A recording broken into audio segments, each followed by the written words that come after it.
Okay, we'll start. Look into page number 121. See that. So this is illustrations with respect to services provided by government. So whatever we have discussed before break, so related to that only these illustrations are. First point, state government of Tamil Nadu give immobile property on rent to flower vendor Mr. Rahim, whose aggregate turnover during previous year does not exceed threshold limit, and Mr. Rahim is unregistered even during current year. First, whether renting of immobile property is given under 14 specific exemptions? No. So, therefore, it is not covered under specific exemptions. Then, whether first general exemption is applicable in this case? No, because for renting of immobile property, first general exemption is not applicable. Then second general exemption is applicable. So we don't have the information as to how much is the rent. If the rent does not exceed 5,000, then second general exemption is applicable. So first, it is not covered under specified activities. Even though turnover during previous year does not exceed threshold limit, it is not exempted, as the said exemption is not applicable for renting of immobile property. As invoice value is not available, so therefore second general exemption also not applicable. Therefore the said service is taxable.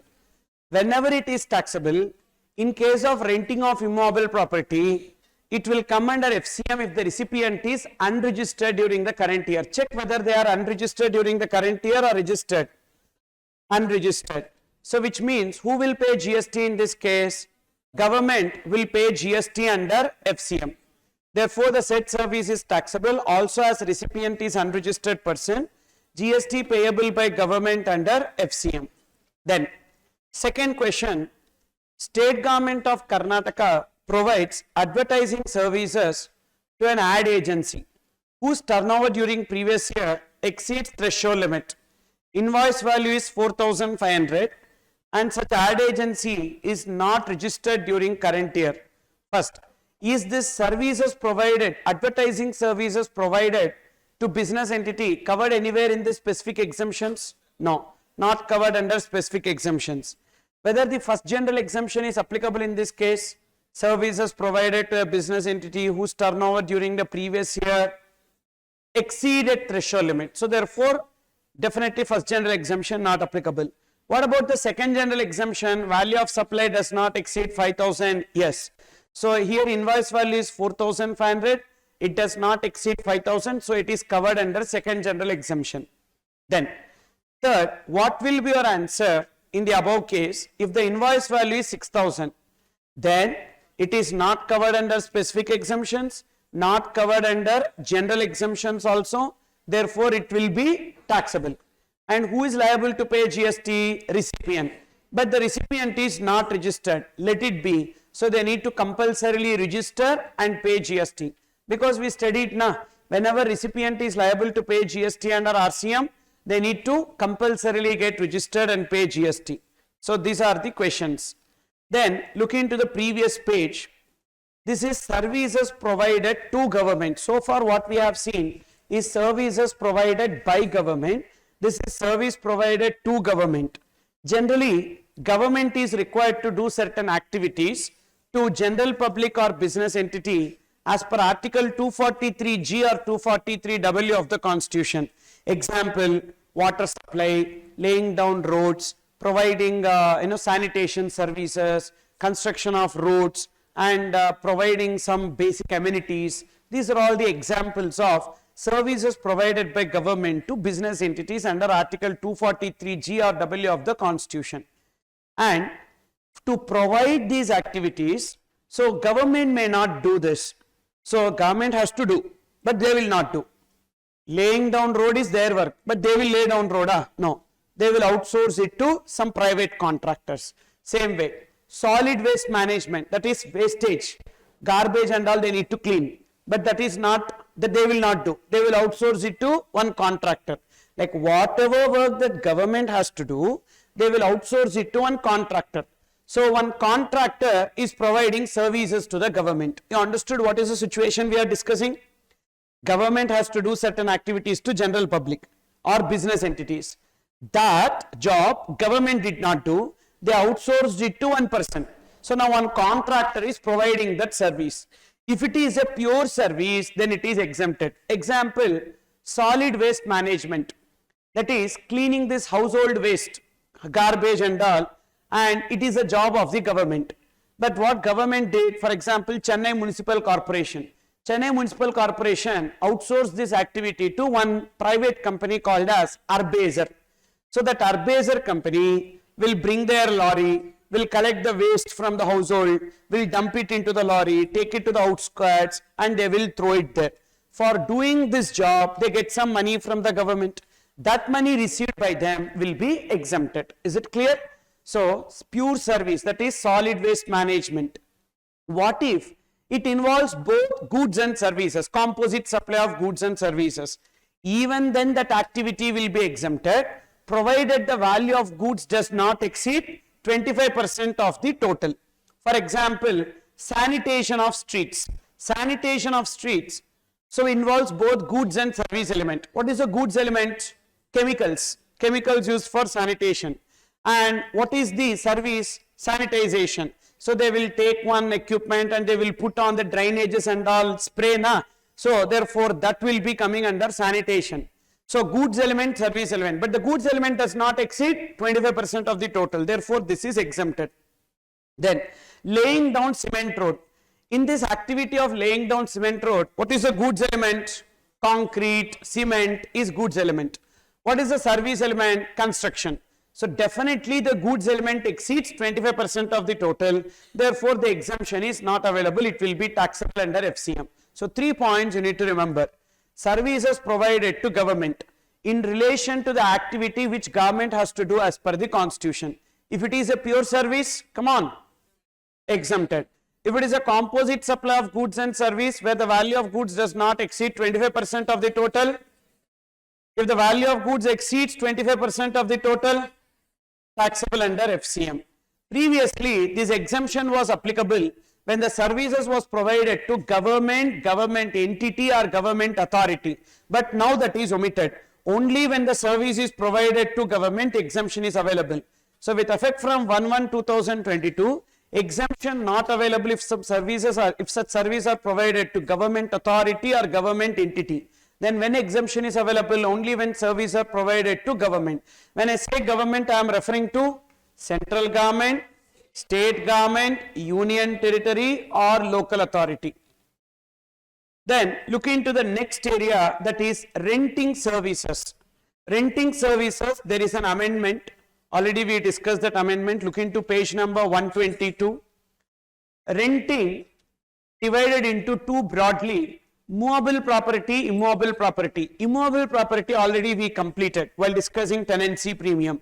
Can you revise it once? Immobile property divided into two: residential property, commercial property. Commercial property will be always taxable under FCM. Residential property divided into two: residential purpose, commercial purpose.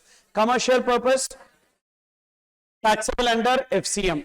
Residential purpose again divided into two: to registered person, to unregistered person. To registered person it will be taxable under RCM. To unregistered person it is exempted. So this part we completed. Now in case of movable property, we have 4 exemptions with respect to renting of motor vehicles. Look into that 4 exemptions. Exemption number 1, hiring of a means of transport. I have a vehicle that can carry more than 12 passengers. So 12 passengers means excluding driver seat or including driver seat? Excluding driver seat. Passengers, because in driver seat, if passenger is sitting, where driver will sit? Okay. So greater than 12 passengers. So I have a motor vehicle that can carry more than 12 passengers. This I am giving on hire to a state road transport corporation, for which I will get some rent. That rent received will be exempted. So it is the first point. Come on. Hiring of a motor vehicle that can carry more than 12 passengers. To whom it is given on rent? State Road Transport Corporation. Second motor vehicle is, I have a motor vehicle which can carry goods. So this motor vehicle I am giving on rent to a goods transport agency. Now I get that rent, that is exempted. Now third motor vehicle. I have an electric motor vehicle. That electric motor vehicle can carry more than 12 passengers. That electric motor vehicle I am giving to a local authority. I get some rent. That rent will be exempted. So electric motor vehicle having a capacity to carry more than 12 passengers to a local authority. Then number 4. I have a bus which I am giving on rent to a person who is providing transportation service to education institution up to 12th standard, is category 1. For example, you are providing transportation service to category 1 education institution. Now you take that bus on rent from me. So you pay the rental charges to me, that rent is exempted. So what are the 4 renting of motor vehicles that is exempted? Hiring of motor vehicle more than 12 passengers to a state road transport corporation. Hiring of motor vehicle that can carry goods to a GTA. Hiring of electric motor vehicle that can carry more than 12 passengers to a local authority. Hiring of bus to a person who is providing transportation service to education institution up to 12th standard, is category 1 education institution. These only are exempted. All other renting of motor vehicles and other movable property will be taxable. For example, I have a camera. That camera I am giving to you on rent. Taxable or exempted? Taxable. So I have projector which I am giving to you on rent. Laptop giving to you on rent. Furniture giving to you on rent. All those movable properties will be taxable. And it comes under FCM or RCM? FCM only. Anywhere we studied, renting of furniture, etc. is covered under RCM. But renting of motor vehicle will come under RCM, provided 3 conditions are satisfied. What are they? Supplier should be other than body corporate, recipient should be body corporate, rate of GST should be 5%. If these 3 conditions are satisfied, it will come under RCM. Otherwise, it is FCM. Now, see this, there is one circular here. See the note below that, where the body corporate avails the passenger transportation service for specific journey or voyages and does not take the vehicle on rent for any particular period of time. So then it will not be treated as renting of motor vehicles, it will be treated as contract carriages. There is a basic difference between contract carriage and renting of motor vehicle. You are taking a motor vehicle on rent means, so you will be only driving it. So just the motor vehicle you took on rent. Is it clear? Means self-driven cars. So you know that we can take self-driven cars on rent. Zoom cars or lot of self-driven car rentals are there. You need to have a driving license. You should have a driving license. You need to submit the driving license copy and you need to give some security deposit. They will give the car. Any type of car you can take on rent. And you have to pay rental per charges. That is only called as renting a motor vehicle. Now when you are traveling in Ola, Uber or some private travels on a rental basis, not trip, rental basis. Rental basis means what? So one day for 300 kilometers or say for 50 kilometers like that, you pay some rental. So this will be coming under contract carriage. That is not renting of motor vehicles. Is it clear or not? So renting of motor vehicle means there is a motor vehicle which you are taking on rent. You are only driving it. So for a particular period of time, it will be with you. Like 15 days or 30 days like that. Then it will be called as renting of motor vehicles. For a particular trip or for a particular kilometers, if you are taking the motor vehicle, that will be called as what? Contract carriage. Why we need to understand this difference is contract carriage services to body corporate. Will it come under RCM? Supplier is other than body corporate, recipient is body corporate, rate of GST 5%. But it is not renting a motor vehicle, it is contract carriage. Will it come under RCM? No. So only in case of renting a motor vehicle, it will come under RCM. So be careful in the exam. In the exam, only when they give renting of motor vehicle for a period of time, then only it will be renting a motor vehicle. Otherwise, it will be called as contract carriage. Contract carriage will never come under RCM. It will be always FCM. Anywhere we studied in Sir CG got Salet's contract carriage? No. So therefore, That is this, where the body corporate avails passenger transportation service for specific journey or voyage and does not take vehicle on rent for any particular period of time, the service would fall under 9964. Means what is the name of that service? Write down there, contract carriage. Contract carriage. And the body corporate shall not be liable to pay GST under RCM. It is not renting of motor vehicle, it is contract carriage, RCM not applicable. This is one amendment in the circular. Then next, this one is old point only. Renting of precincts of a religious place meant for a general public. There is a religious place like a temple or a mosque or a church, etc. There is a religious place. That religious place is meant for general public. Now the precincts of that religious place is given on rent. For what purpose it will be given on rent? Accommodation. Pilgrims who will be coming there. For example, Tirumala you take. Tirumala is a religious place for general public, yes. The precincts of Tirumala will be given on rent for stay, accommodation for the pilgrims or devotees who are coming over there. And how much should be the room charges per day so that it is exempted? How much? Less than 1000. Less than 1000 or equal to 1000? Less than 1000. What if it is equal to 1000? What if it is equal to 1000? Taxable. More than 1000, entirely taxable. You understood or not? Only when it is less than 1000 per day, it is exempted. Then what other purpose they will give the precincts? For marriage or any function, correct?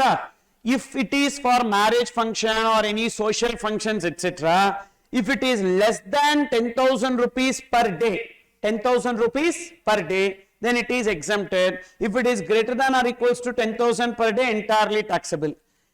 And what other purpose it will be given on rent? Shops. So for shops they will give the precincts on rent. If it is less than 10,000 rupees per month, for shop it should be taken as per month. Less than 10,000 per month it is exempted. Greater than or equals to 10,000 per month, entirely taxable. So what is this exemption? Can you tell me? First, there is a religious place, and that religious place is meant for general public, and that is given on rent. That religious place is registered as a charitable trust or religious trust, that is given on rent for accommodation. When it will be exempted? Per day less than 1000. For halls, hall purpose, then less than 10,000 per day. Then for shops, less than 10,000 per month. That is the exemption. Remaining cases taxable. Then next one, services by an unincorporated association or body to its members. It is supply under 71AA. Do you remember? Any service provided by a person other than individual and its members. So it is supply under 71AA. If that unincorporated body or non-profit entity is a trade union, they will be collecting membership fees from the traders. Trade union means association of traders. For example, all jewelry shops in Chennai will have one association, and that jewelry shop association will be, representing the jewelry shops with the government. For example, what has happened recently, so in the budget, so on making charges, GST rate has been levied as 18%. Gold, what is the GST on gold? 3%. Including making charges, 3%. Now, so with effect from 1st April, so what they did is that on gold 3%, weight of the gold 3%, and usually there is something called as making charges, which will be between somewhere 15% to 25% like that, making charges depending upon the jewelry. For example, necklace and all if you take 20-25%, bangles and all 15%, like that making charges is there. On that making charges, GST is levied at 18%. Which means the gold price is going to increase. Then all the jewelry shops association, they have made a representation with the finance minister and requested her to reduce the rate, and it has been now reduced to 8%. Okay, so like that, whenever there is some issue to the traders, they will form an association, and that association will make a representation. So who are the members of that association? Traders. So each member has to pay some membership fees. That membership fee collected by the association is exempted. Whatever may be the membership fee, that is exempted. Then suppose if that service itself is exempted service. For example, COVID vaccination is exempted. If a hospital provide vaccination, it is exempted under GST. Now, the same COVID vaccine is provided by Apartment Owners Association to their flat owners during COVID time. During COVID time, what many Apartment Owners Association did, they purchased the COVID vaccine and they provided the COVID vaccine to their flat owners because they could not go outside. So this vaccination was provided. So as the service itself is exempted, even if it is provided by unincorporated association to its members, that is also exempted. Okay. Then Resident Welfare Association. What is this Resident Welfare Association? Apartment Owners Association. Generally, in an apartment, there will be some common expenses. What are the examples of common expenses? Lift maintenance, then parking, then housekeeping, common area lighting, security, gardening, water supply, power backup. Lot of common facilities will be provided. For all these facilities, how that association will get the money? In the form of maintenance charges. If the maintenance charges is up to 7,500 per month per member, then it is exempted. If the maintenance charge is beyond 7,500 per month per member, then it will be entirely taxable. Okay. So how much should be the maintenance charges per month pa? 7,500 per month per member. For example, say one person is having 2 flats in an apartment and he paid 10,000 rupees as maintenance charges. What is the maintenance charge per flat? 5,000. So it does not exceed, even though total exceeds 7,500, but per flat, here per flat is taken as per member. Okay. Per flat it is how much? 5,000. It does not exceed 7,500. Therefore it is exempted. Understood? Now, what if there are only 8 flats in that apartment? There are only 8 flats pa. There are only 8 flats. And each flat, and these are luxury flats, each flat is collecting, they are collecting 10,000 rupees per month as maintenance charges. 10,000 rupees per month. Our rent itself will be 10,000 rupees per month. So maintenance charges they are paying, like gated communities and all. Usually, they will provide all kind of amenities. Like inside that gated community, swimming pool they will provide, park they will provide, everything they will provide. That's why there the maintenance charges will be high, 10,000 rupees into 12 months. How much? 8 flats into 10,000 into 12. 9 lakh. It does not exceed 20 lakhs. You understood? So yearly, how much will be the maintenance charges? 9 lakh 60. It does not exceed 20 lakhs. Therefore, even though per month it exceeds 7,500, it is taxable, but they are not required to pay GST. Why they are not required to pay GST? Because the overall number is within 20 lakhs. Is it clear here? I told you na, first day the service becomes taxable.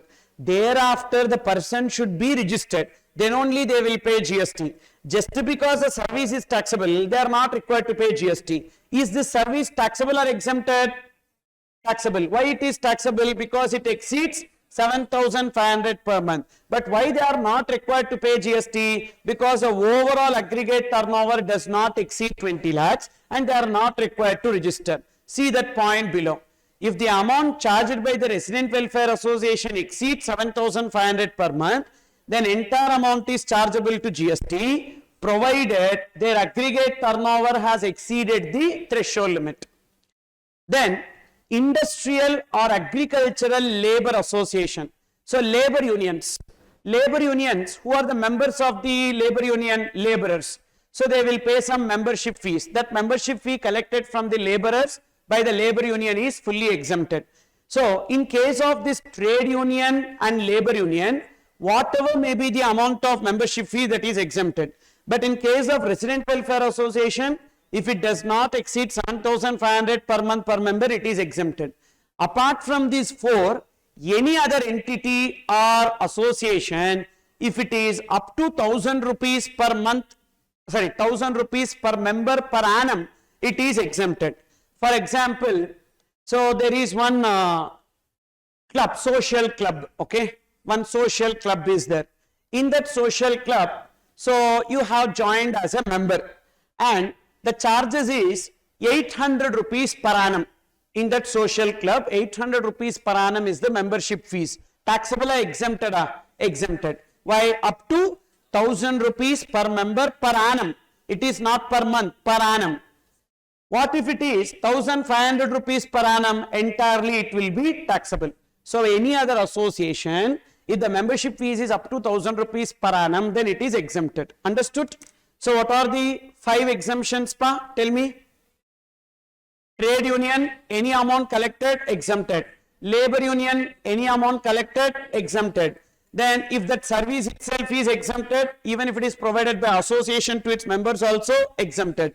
Resident Welfare Association, 7500 rupees per month per member exempted. Any other association, 1000 rupees per annum per member is exempted. Then sports related services. So we have discussed sponsorship services. And sponsorship services, who is the supplier of service, organizer of event? Who is the recipient? The one who pays the sponsorship money. Sponsorship of a recognized sporting event is exempted. Sponsorship of a recognized sporting event is exempted. For example, BCCI is a recognized sports body. And if BCCI gets money from any person as sponsorship money, that will be exempted. So let them receive sponsorship money from Vivo, example of body corporate or firm, or Duraply, an example of sole proprietor. So both this sponsorship money will be exempted. So what is the exemption that you need to remember? Sponsorship services provided by a recognized sports body is exempted. What if it is provided by unrecognized sports body? Will it be exempted or taxable? Taxable. So IPL is an example of unrecognized sports body. If they provide sponsorship services, it will be taxable. Who will pay GST? If the recipient is body corporate or firm, come on, RCM. If the recipient is other than body corporate or firm, it will be FCM. Understood or not? So I am just connecting between the RCM and the exemptions. So not all sponsorships are taxable. One sponsorship service is exempted. What is that? Sponsorship service by a recognized sports body is exempted.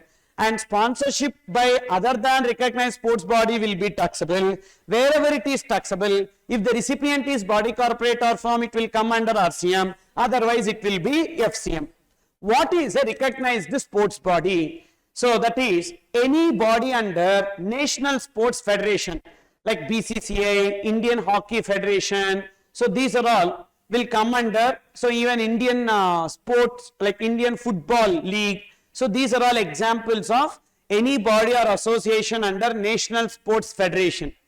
Then Inter-University Sports Board. They will conduct the sports between multiple universities. And Paralympic Committee. This is for the physically challenged people. Then Central Civil Services Cultural and Sports Board. For government employees, those who work in the government, for them sports will be conducted by this board. Then Indian Olympic Association, which will conduct national games in India.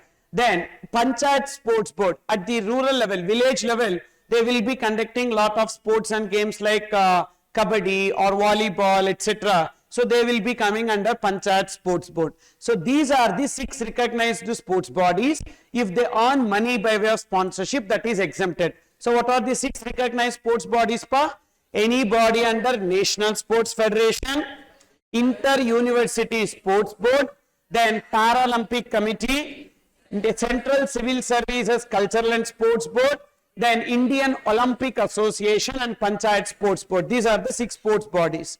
Then one more exemption we have with respect to services provided to recognized sports body. That is, services provided by player, referee, umpire, coach or team manager, these 5 people, to a recognized sports body, and they earn money from the recognized sports body, that is exempted. Who are the 5 people? Player, referee, umpire, coach, team manager. If they get money from recognized sports body, is exempted.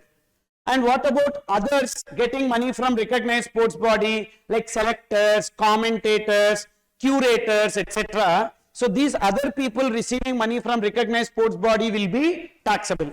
Also, any person receiving money from unrecognized sports body will be taxable. For example, Virat Kohli getting money from BCCI, taxable or exempted? Exempted. Getting money from Royal Challengers Bengaluru, taxable. Then, if you take an umpire, so all umpires, IPL umpires will be receiving money from Mumbai Indians franchisee owner. Okay. So, therefore, this umpires receiving money from Mumbai Indians team, taxable or exempted? Taxable. Why? Not to a recognized sports body, it is to an unrecognized sports body. Okay. So then, look into the next area. Import of services. Concentrate. Import of services, already we discussed that it will come under RCM. Only in one case, it will come under FCM. What is that? Import of OIDR services by non-taxable online recipient is taxable under FCM. Otherwise, it will be RCM. Same way, one exemption also we have for import of service. What is that exemption? Import of other than OIDR services by non-taxable recipient is exempted. Can you see that? Import of services other than OIDR service by non-taxable recipient is exempted. Who is a non-taxable recipient? Individual, trust, government. Okay. Who are treated as non-taxable recipient? Individual, trust, government. Correct? No. Individuals will trust government only. No. Yes or no, yaar? Individuals will trust whom? Government. So these three people are covered under non-taxable recipient. Who are they? Individual, trust, government. For example, I am an individual. I am importing some services other than OIDR services. Say some software, Microsoft Office software service, etc. imported. And as it is imported by individual for personal purpose, it will be exempted like that. Okay. So, who is non-taxable recipient? Individual. They should be importing for what purpose? Personal purpose. Then trust. Trust should be importing for what purpose? Charitable activities. Then government. Government should be importing for what purpose? That is other than business or commerce. Then they will be called as non-taxable recipient. You can see here. Non-taxable recipient means individual, trust or government. Okay. Trust or government. And individual is importing for what purpose? Personal purpose. Government and trust is importing for other than business or commerce. Means what? For charitable activities or other than business or commerce. I'll give you one example. You tell me whether it is covered under exemption or not. Okay. So, A Limited imported Facebook incorporation services, Facebook services, marketing services. So, is it taxable or exempted? Taxable. Why?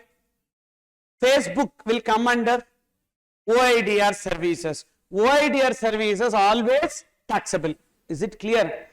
Then, suppose if it is imported by an individual, Mr. A imported Facebook services, then also it will be taxable. See, once it is OIDR service, please concentrate, everyone, don't sleep. Import of OIDR services will be always taxable. Whomsoever has imported, don't bother.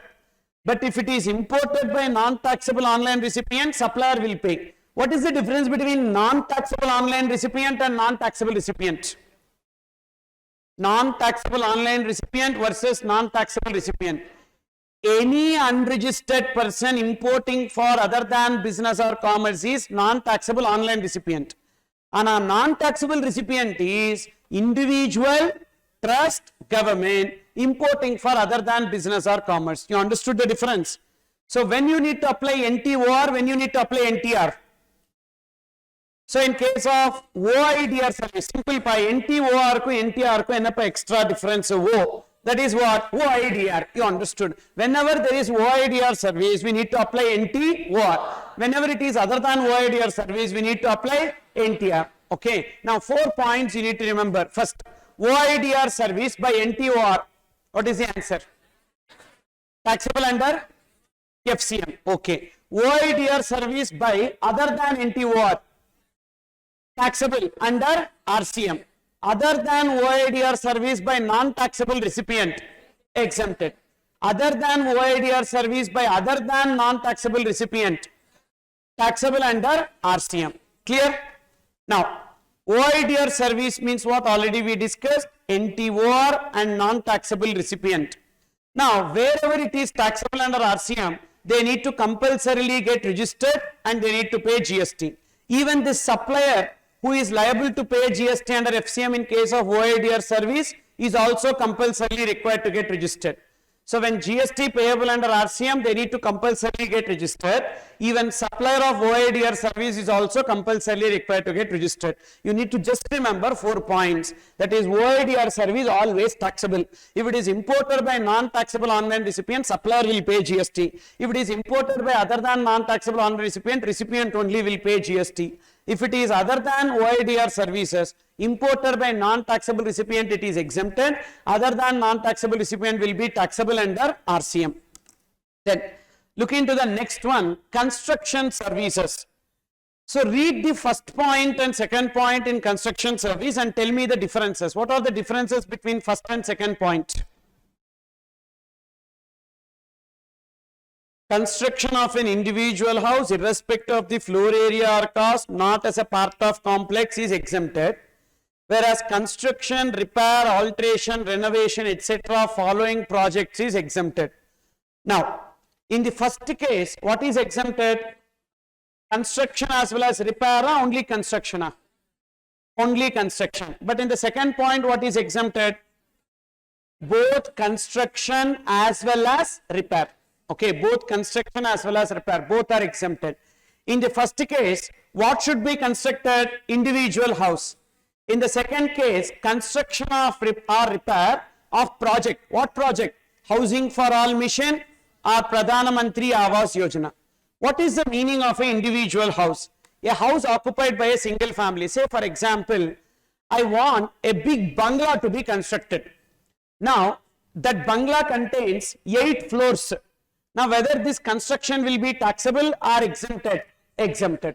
Because this bungalow is occupied by a single family. How do we know whether it is occupied by a single family? If there is only one kitchen, it will be called as house occupied by a single family. It's not the number of floors. It is one kitchen. So, if it is more than one family, automatically kitchen will differ. So, due to that reason, if there is only one kitchen, then it is called as an individual house. For construction of that individual house, if any amount is collected, that is exempted. But listen, please concentrate. Only construction service is exempted. Suppose if it is a works contract service, what is the difference between construction and works contract? In works contract, they will only buy material required for construction and they will provide the construction service. Then whether this exemption is available? No, not applicable to works contract service. Only in case of construction it is exempted, which means I should buy the material and they will provide me only construction service. Then only it is exempted. Is it clear? Repairs of an individual house, taxable or exempted? Repairs of an individual house, taxable. Repairs of housing for all mission or Pradhan Mantri Awas Yojana, exempted. Then third point is related to TDR, FSI and long-term lease. Already we discussed that TDR, FSI and long-term lease is taxable under RCM. Do you remember? I am a landowner, you are a builder, I am transferring TDR, FSI and long-term lease to you, for which you will give me consideration and that consideration will be taxable under RCM. But we have some exemption. The exemption is to the extent of floor area of flats booked before completion certificate or first occupation, whichever is earlier, divided by total floor area of the project. So have a look into this example. There is a promoter or builder who is receiving TDR, FSI and long-term lease from a landowner, for which the promoter or builder is paying a consideration of 10 lakhs. Now, using this TDR, FSI and long-term lease, the promoter is constructing commercial and residential units, and some of the commercial units are booked before completion certificate, some of the residential units are booked before completion certificate. Now, I need the ratio of residential units booked before completion certificate divided by total units in the project. What is the residential units booked before completion certificate? What is the residential units booked before completion certificate? 25. Divided by total number of units in the project, 100, which means 25 by 100, we will get exemption.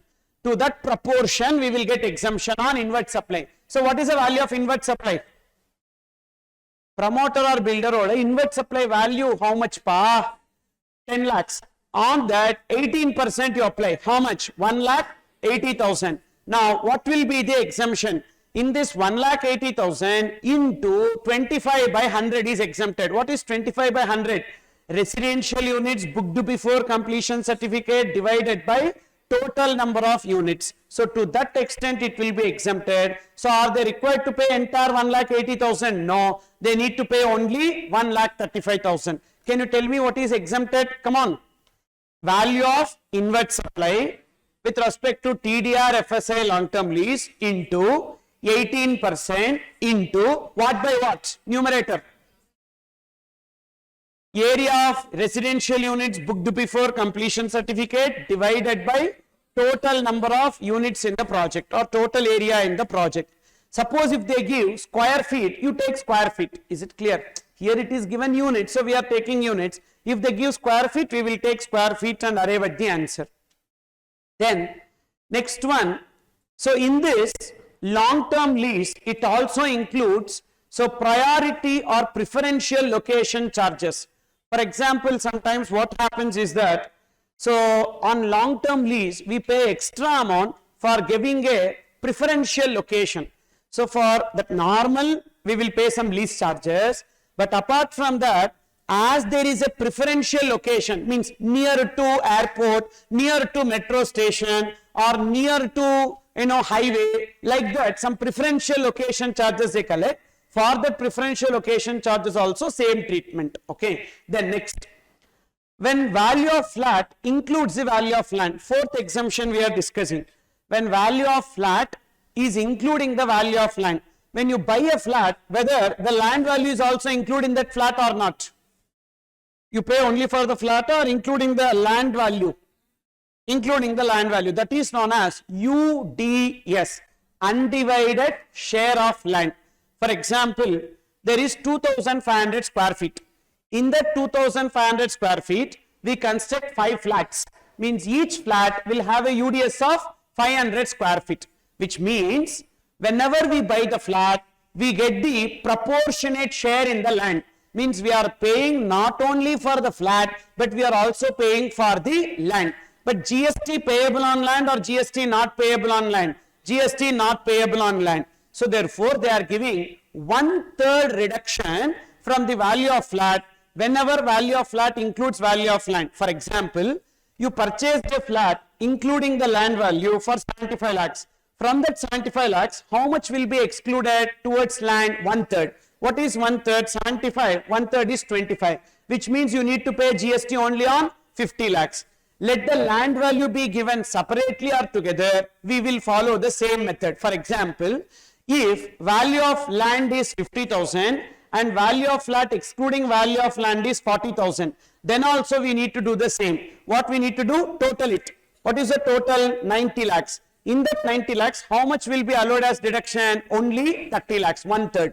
So, even though the land value, actual land value is 50 lakhs, but how much is allowed as deduction? Only 30 lakhs. So, remaining 60 lakhs will be taxable. Is it clear here? So, what is the fourth exemption that we have discussed? Whenever the value of flat includes the value of land, towards land, 1/3 will be allowed as reduction and remaining amount will be chargeable to GST. Then, next we have exemptions under IGST Act. Say this: if both supplier of service and recipient of service is located outside India, the said service is exempted. Supplier of service also outside India. Recipient of service also outside India. Both are outside India. The service is exempted. Except one case. What is that? Transportation of goods by vessel from outside India to India. In that case, liability to pay GST is on importer of such goods. Please concentrate, listen. So there is a transporter, shipping company. Where is that shipping company located? Outside India. And that shipping company is providing services to the exporter of goods. Where is exporter of goods located? Outside India. But goods are transported from where to where? Outside India to India. For which some freight will be collected na? Sir, are you listening or sleeping here? So where is the transporter located? Outside India. Where is the recipient located? Outside India. But goods are transported from where to where? Outside India to India. For that some freight will be collected. Correct? On that freight, GST is payable. Who will pay, sir? Sir, where is supplier of service located? Outside India. Can Indian government go and ask him to pay? No. And can they ask the recipient to pay? No, because both are outside India. Then who is there in India? One importer of goods, importing that goods, you ask him to pay. Sir, what if he is also not paying? He will pay. He is in India. No, he will definitely pay. So therefore, you collect GST from that person. However, this exemption is not available in case of transportation of goods by vessel from outside India to India. In such case, importer of such goods is liable to pay GST on transportation service. Clear? Then, there is a tour operator. This is an amendment for concentrate. There is a tour operator. Where the tour operator is located? India. This tour operator is providing tour services to a foreign national in relation to tour conducted in India or outside India? Outside India. Then whatever money the tour operator collects will be exempted. So there is an Indian tour operator who is providing tour operator service to a foreign tourist in relation to tour wholly conducted outside India. Entire consideration received will be exempted. What if the tour is partly in India, partly outside India? Say for example, a person is coming from US and they want to visit Singapore and India, and they are asking an Indian tour operator to provide the tour operator service. So partly in India, partly outside India. Now to what extent it is exempted? Tour conducted outside India is exempted. So how to calculate that exemption? So total consideration received into number of days tour conducted outside India divided by total number of days the tour is held. Say for example, total number of days the tour is held is 5 days. Okay. So tour consideration is 1,50,000. And number of days of tour is 5 days. 5 days. Tour conducted outside India. Tour conducted outside India is 3 days. Tour conducted outside India 3 days. Now, what will be the exemption? 1,50,000 into 3 by 5. What is 1,50,000 into 3 by 5? 90,000, or B, total consideration into 50%. What is total consideration? 1,50,000 into 50%. That is 75,000. Whichever is higher or whichever is lower? Whichever is lower. So therefore, how much will be exempted? 75,000. What if the number of days tour conducted is 2 days, outside India 2 days? Then how much will be exempted? So 2 by 5, 60,000. So 2 by 5, 60,000. So 60,000 or 75,000, whichever is lower, 60,000. Then there is one more point here. While computing number of days, tour less than 12 hours should be taken as half a day, less than 12 hours. So therefore, suppose if the tour outside India is 3 days, 18 hours. 3 days, 18 hours. Tour in India tour in India is 4 days, 6 hours. Okay. Now tell me what is the proportion. Total consideration 1,50,000 into what is the tour conducted outside India? 3 days, 18 hours. 3 days, 18 hours will be taken as 4 days because more than 12 hours will be taken as full day. Correct? Then divided by 4 days, 6 hours. 4.5. So 4 plus 4.5. So total 8.5. So 8.5 equals to 1,50,000 into 4 by 8.5. 70,588 or 1,50,000 into 50%, that is 75,000, whichever is lower, therefore 70,588 will be taken. So less than 12 hours should be taken as 12 hours or more than 12 hours will be taken as full day. Okay, then this is an amendment, definitely this will be tested, mark my words. So this point will be tested for forthcoming exam, this consideration, tour operator service. But when this will be applicable, this ratio will be applicable if tour is partly in India, partly outside India. Then services provided by an intermediary where location of both supplier of goods and recipient of goods outside India, that is there is a seller outside India, buyer outside India. I am connecting this seller outside India and buyer outside India. I am an intermediary, commission agent in India. Now I get some commission. That commission is exempted. Why this commission is exempted? Because outside the country movement of goods is excluded from supply. Correct? Goods are not coming to India at all. Fully it is outside the India. On that I earn some commission. That commission is exempted. Okay? So these are the 4 exemptions with respect to IGST Act. Then next one, advocate services. In relation to advocate services, so we have exemptions divided broadly into 2. Individual advocate and firm of advocate, senior advocate and arbitrator. Who is an advocate? Who is an arbitrator? The one who settled the dispute through the court of law is known as advocate. The one who settled the dispute out of the court is known as arbitrator. Advocate can be individual advocate or firm of advocate. Means either they can practice as individual or they can practice as firm. If they practice as individual, again they will be called as a normal advocate or senior advocate. How they will be getting the seniority? So High Court or Supreme Court will be giving them the designation called as a senior advocate. Okay. Now the first exemption that we are discussing is to whom? Normal advocate and firm of advocates. Okay. Now total 4 exemptions we have. Concentrate, very very important area. So November 22, May 22 they did not ask. So chances are there on advocate services. Concentrate. So total 4 exemptions are there for a normal advocate and a firm of advocate. What is that? If they are providing services to a person other than business entity, it is exempted. Means to whom they should provide services? Other than business entity means individual. Then it will be exempted. Then if they provide service to another individual advocate or firm of advocate, then also it will be exempted. If they provide services to government, central government, state government, local authority or government agency, then also it is exempted.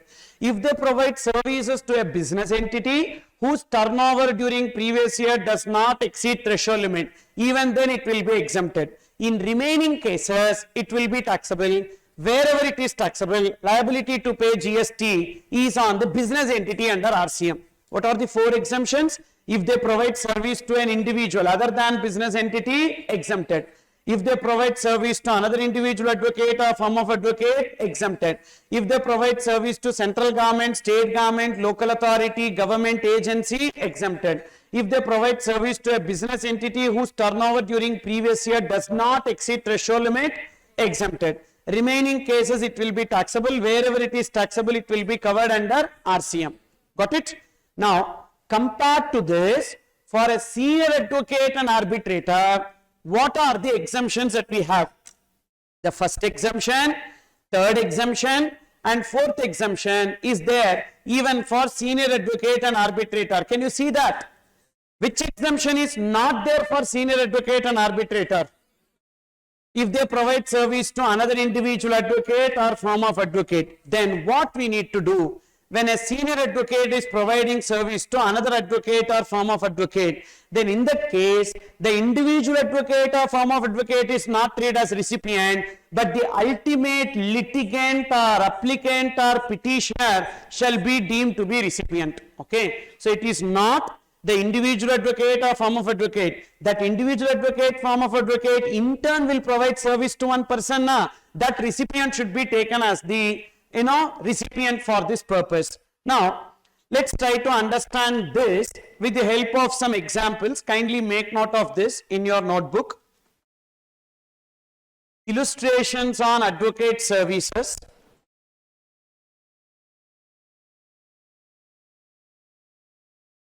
Illustrations on advocate services.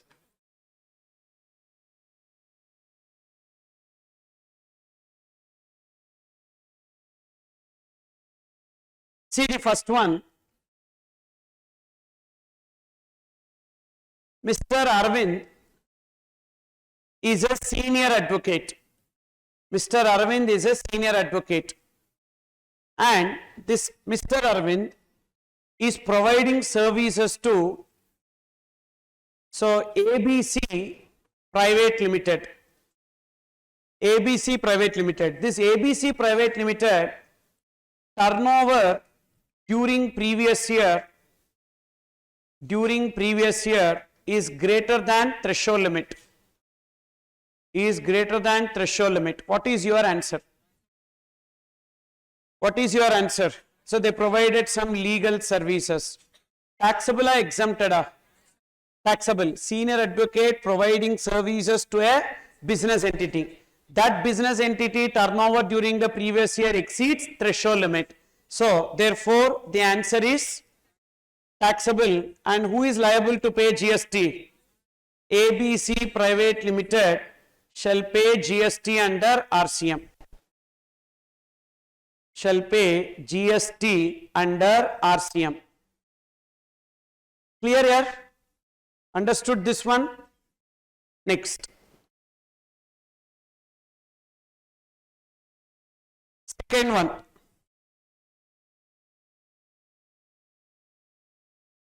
Messrs.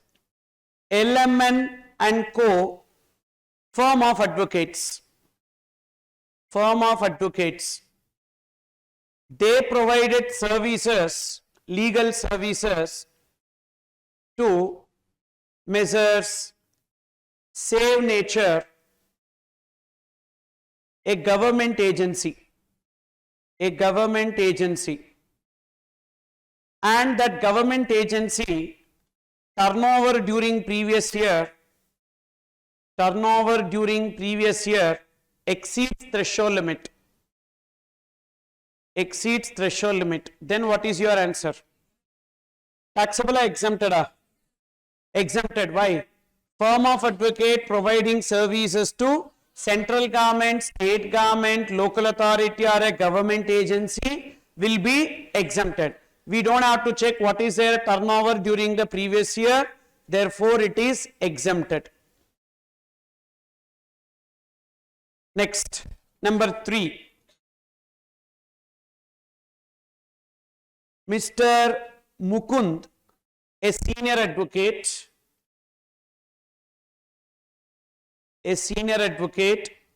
is providing services to Messrs. ABC and Company, firm of advocates. Firm of advocates. Now that firm of advocates is in turn providing services to Mr. X, an individual. Mr. X, an individual. Now, what is the treatment of service provided by Mr. Mukund? Whenever senior advocate is providing service to firm of advocate, who should be deemed as recipient? So for Mr. Mukund, Mr. X is deemed as recipient, correct? Deemed recipient. So for Mr. Mukund, X is deemed recipient. Now, based on X, you interpret and tell me. Recipient is a senior advocate service, you see, senior advocate services provided to other than business entity is what? Exempted. So, senior advocate services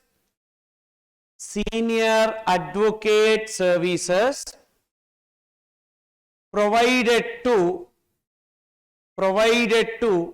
a person other than business entity, senior advocate services provided to a person other than business entity is exempted. Other than business entity is exempted. You understood here? Suppose in this example, what if ABC and company is providing service to X Limited, a business entity whose turnover during previous year exceed threshold limit? Then it will be taxable because X Limited will be treated as deemed recipient and X Limited turnover during previous year exceed threshold limit, therefore it will be taxable. And who will pay GST? X Limited will pay. Now can we conclude that advocates will never pay GST to government? Yes. On their outward supply, some of the transactions are exempted, or wherever it is taxable, recipient will pay. So advocates never pay GST to government.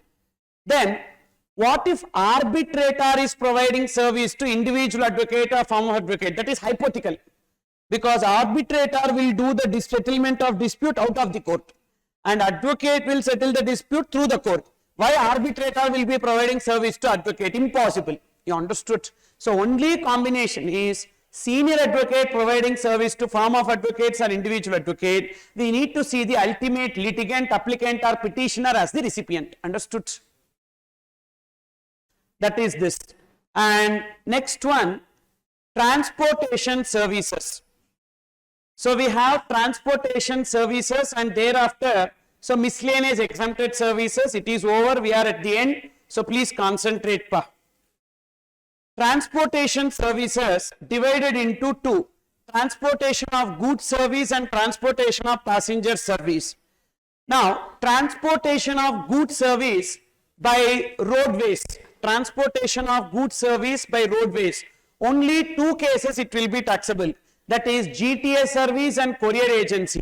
All other cases it will be exempted. For example, in one Tata Ace, you are sending some goods from one location to another location. You will pay some 300 rupees, 400 rupees. Taxable or exempted? Exempted. So any transportation of goods by road other than GTA or courier agencies taxable or exempted? Exempted. So the balancing figure for transportation of goods by road is exempted. Then railways. In case of railways, what is exempted? Transportation of specified goods by railways is exempted. Other goods will be taxable under FCM. What are those specified goods? You can see that specified goods. So we have that specified goods in three places. So specified goods in railways, correct? Then again you can see specified goods transported in coastal waters, exempted. Again, that specified goods transported by GTA is exempted. So what is that specified goods? Here you write down. So the specified goods are specified goods. So total 6 specified goods we have. Total 6 specified goods. Number 1, agricultural produce. Agricultural produce. Please write down what are those specified goods. Total 6 specified goods we have. Agricultural produce. Then number 2, food grains. Food grains including flours and pulses. Flours and pulses, comma, milk and salt. Food grains including flours. Flours means that is maida, atta, gram flour. So all those dry one, because you don't think batter. So batter is not flour. Okay. So it is only the dry one. only the dry ones, or rice flour, gram flour, maida, atta, so that one. Then pulses, milk and salt, whether milk products are exempted, transportation of milk products, no, only milk, only milk. Then salt. Then number 3, organic manure. Organic manure. So organic manure is used in the place of fertilizers and pesticides, made up of cow dung, organic manure. Then number 4, newspapers and magazines. Newspapers and magazines. Then number 5, relief materials. Relief materials. So whenever there is some disasters, natural calamities, etc., we send the relief materials, that relief materials. Then number 6, defense and military equipment. Defense and military equipment. These are the 6 specified goods if transported by railways or coastal waters in a ship or GTA, Goods Transport Agency, it is exempted. So what are the 6 specified goods?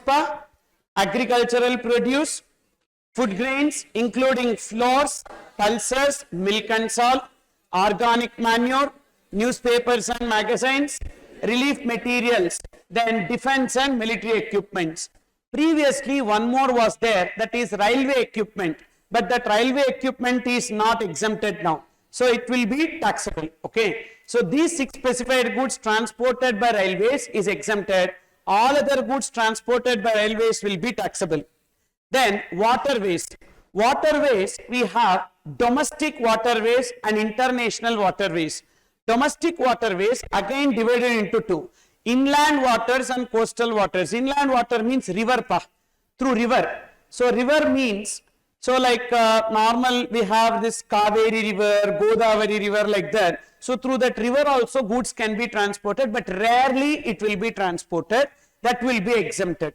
Whereas domestic coastal waters, that is using seaways, for example Mumbai to Surat, Chennai to Mumbai, through waterways the goods will be transported. Which waters? Coastal waters, that is seaways. Then in case of seaways, only specified goods will be exempted, other goods will be taxable. Then international waters. International waters means outside India to India, India to outside India, everything will be taxable. Okay. Outside India to India or India to outside India, everything will be taxable. So in case of international, we don't have any exemption. Then airways. Airways, domestic will be taxable. And international, only one is exempted. What is that? Outside India to India. Suppose India to outside India, taxable. Clear? So in case of international waterways, everything is taxable. Correct? Outside India to India, India to outside India. In case of airways, outside India to India is exempted, India to outside India is taxable. Only one is exempted, that is outside India to India. So these are the various transportation of goods which is exempted. So now, what are all exempted you need to remember. Please concentrate. In case of roadways, what is exempted?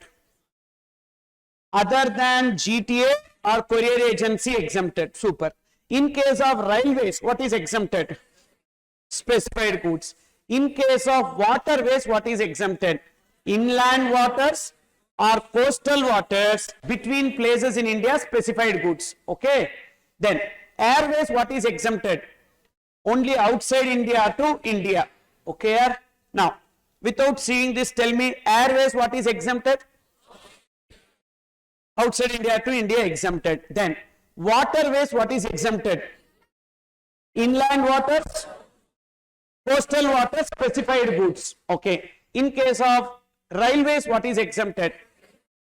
In case of roadways, what is exempted? Easy.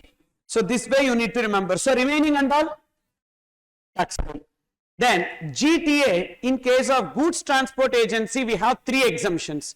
Previously we had 750 rupees, 1500 rupees, 2 points were there. Single carriage does not exceed 1500, single consignee does not exceed 750. Those 2 points are omitted. So which means now everything will be taxable. Only 3 are exempted. Specified goods, if the recipient is individual, HUF, AJP, if they are not having factory and they are unregistered. And third point is if the recipient is central government, state government, local authority which is registered only to deduct TDS. These 3 cases only exempted. Remaining cases GTS service will be taxable. And they have 2 options. What are the 2 options? FCM, RCM. FCM again they have 2 rates. 12% with ITC, 5% without ITC. RCM always 5%. So what are the 3 exemptions in case of GTA? Come on. Specified goods, recipient is individual, HUF, AJP, not having a factory and unregistered. Then recipient is central government, state government, local authority, which is registered only to deduct TDS. Then transportation of passenger service. In case of waterways, you see, transportation of passenger service in case of waterways. Inland waters exempted pa. Inland waters exempted. Coastal waters also exempted if it is between India, between places in India, other than for tourism purpose.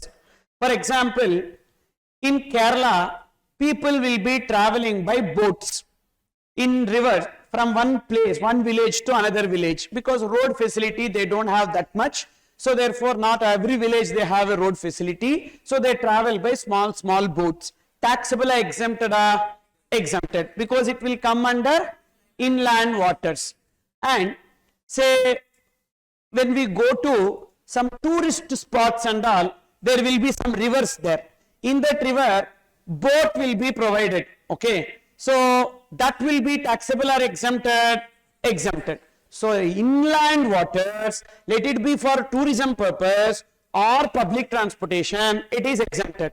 Then if you have been to Pondicherry, there is one Auroville beach, and from the land to beach, so the beach is like island. Okay, so we have to go by boat, but that is what waters? Inland waters or coastal waters are coastal waters, seaways. So that is for what purpose? Tourism purpose or public transportation? Tourism purpose. Therefore, it will be taxable. Again, in Kanyakumari, Vivekananda Rock and Tiruvalluvar Rock is there. From the shore to that rock, boat will be transporting the people. That is what waters? Inland waters or coastal waters? Coastal waters. For what purpose? Public transportation or tourism? Tourism. Therefore, it will be taxable. Suppose from India to Port Blair, so that is Andaman and Nicobar Islands, so daily one boat will be going, transporting the passengers for public transport. So that transportation is in what waters? Coastal waters. For what purpose? Public transportation. So that will be exempted. Now in case of waterways, passenger waterways, what are exempted? Inland waters, coastal waters. For what purpose? Public transportation. Superpa. Then airways. In case of airways, we have 2 exemptions. If the starting point or ending point of the passenger is in northeastern states or Bagdogra in West Bengal. What are northeastern states? MMTN, ASAM. MMTN is Manipur, you can see below. Manipur, Mizoram, Tripura, Nagaland. ASAM, A for Assam, S for Sikkim, Arunachal Pradesh, Meghalaya. So, if the starting point or ending point of the passenger is in these states or Bagdogra in West Bengal, that is exempted. But this exemption is now applicable only with respect to economy class. Write down, only with respect to economy class. Means what? If it is business class, taxable. If it is business class, taxable. Only if it is economy class, it is exempted. For example, I am going from Chennai to US and I am booking 2 tickets. Ticket number 1 from Chennai to northeastern state. That ticket will be exempted because the ending point is in northeastern state. Again from northeastern state to outside India, that ticket is also exempted. Why it is exempted? Because the starting point is in northeastern state. If I am traveling by business class, whether this exemption is available? No. So only in case of economy class. Then second one, amount received from government towards viability gap funding for a period of 3 years. That is, generally there are some airports which are called as regional connectivity airport. So whenever you are operating in that regional connectivity airport, you will get two considerations. First consideration you will get from the passenger, and some amount you will receive from the government. That amount which you receive from the government is exempted, but whatever amount you receive from the passenger will be taxable. The amount received from the government is exempted for how many years? 3 years. So there is a person who is into airline business, and first 3 years for operating in regional connectivity airport, part of the consideration they get from government and part of the consideration they get from public. So part consideration received from government is exempted and part consideration received from public will be taxable. After 3 years also, they may receive part consideration from government, part consideration from public. Entirely it will be taxable. So exemption is only for a period of 3 years. Now all other cases, airline will be taxable. Now what are the two exemptions for airways? Come on. Embarkation means starting point, or disembarkation means ending point. Is in northeastern states or Bagdogra in West Bengal. Which class? Economy class. Second exemption, amount received from government towards viability gap funding for how many years? 3 years. Then in case of railways, other than first class or AC is exempted. So what is taxable? First class or AC only taxable. First class can be AC or first class can be non-AC. Both are taxable. What is first class non-AC? Local train. First class non-AC is local train. So first class, let it be AC or non-AC, taxable. Same way, AC, any class. It can be first class, 2-tier, third class, or it can be chair car. Any kind of AC compartment will be taxable. Now what are others? Sleeper, exempted. General ticket, exempted. And second class sitting, reservation, exempted. Is it clear? Only first class or any AC coach will be taxable. What about metro, mono and tramway? Metro rail, monorail and tramway, that is always exempted. AC, non-AC and all don't check, because metro by default will be AC. Okay. So metro, monorail means bullet train.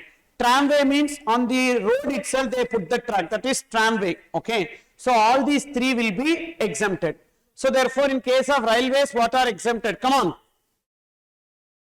Other than first class or AC, then metro, mono and tramway is exempted. Then when it comes to roadways, so GST implications on transportation of passengers by roadways, say that. So metered cab or auto rickshaw, metered cab or auto rickshaw is exempted. Pa. What is metered cab? Taxi with a meter. Huh? Prepaid taxi, etc. with meter will be there. Now that is metered cab or auto rickshaw exempted. Then stage carriage, contract carriage. What is stage carriage?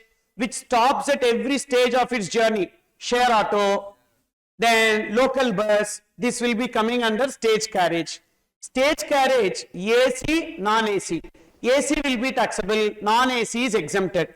So in case of roadways, what are exempted so far? Metered cab, auto rickshaw. Number 2, non-AC stage carriage. Then contract carriage. Contract carriage means point to point travel. So this contract carriage divided into 2. AC always taxable pa. Non-AC again tourism or hire purpose taxable. So other than tourism or hire means public transportation, it is exempted. So what is the third point?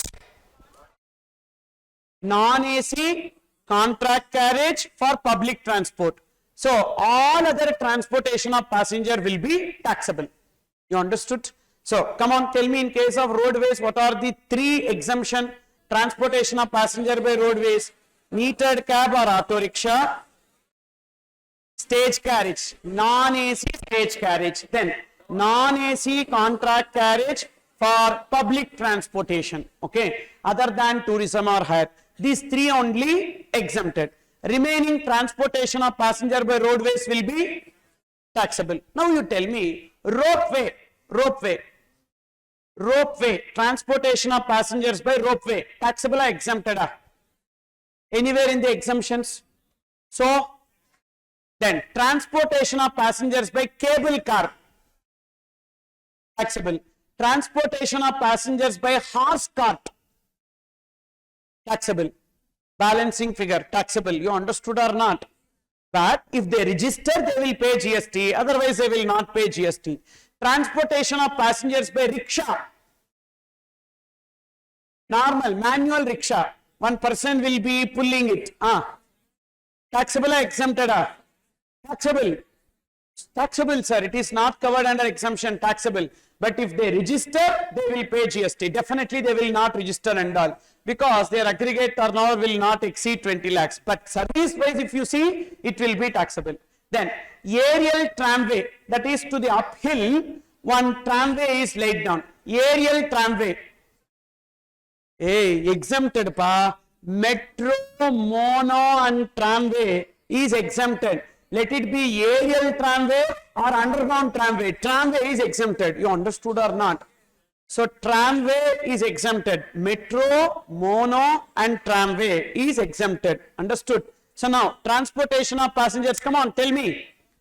Transportation of passengers. First, roadways, what are exempted?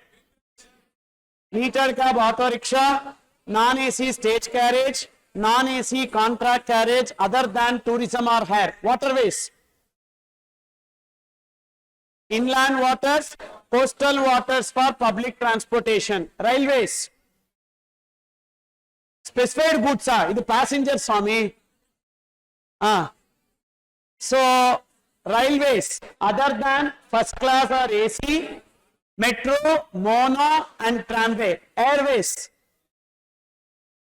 starting point, ending point in northeastern states or Bagdogra in West Bengal. Economy class, amount received from government towards viability gap funding for a period of 3 years. Okay. So we remember what are the exemptions with respect to transportation of goods and transportation of passengers. And there is one very important point which will definitely be tested this attempt. Last attempt they did not test it. Wherever we discuss transportation of passengers by roadways as exempted, if it is through e-commerce operator, it will be taxable and e-commerce operator shall pay GST. Example, Ola Auto and Uber Auto will be taxable. Generally, auto rickshaw is exempted. Generally, auto rickshaw is exempted. If it is through e-commerce operator, it will become taxable. Generally, stage carriage, non-AC stage carriage exempted. If it is through e-commerce operator, taxable. Same way, contract carriage generally exempted. Non-AC contract carriage for public transportation. If it is through e-commerce operator, taxable. Who will pay GST? E-commerce operator will pay. See this note. With effect from 1/1/2022, exemption not available if passengers are transported by metered cabs or auto rickshaw or stage carriage or contract carriage through an e-commerce operator. And these are the specified goods already we have written there.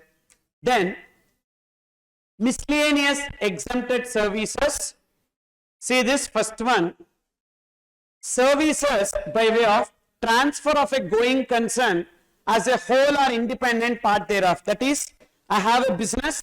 That business as it is I am transferring to you. Now I get some sale consideration. That will be exempted because transfer of business is not goods. When it is not goods, it will come under services. So then they will ask us to pay GST. That's why they have given exemption. So in capital gains, you would have studied something called a slump sale. So that slump sale is exempted.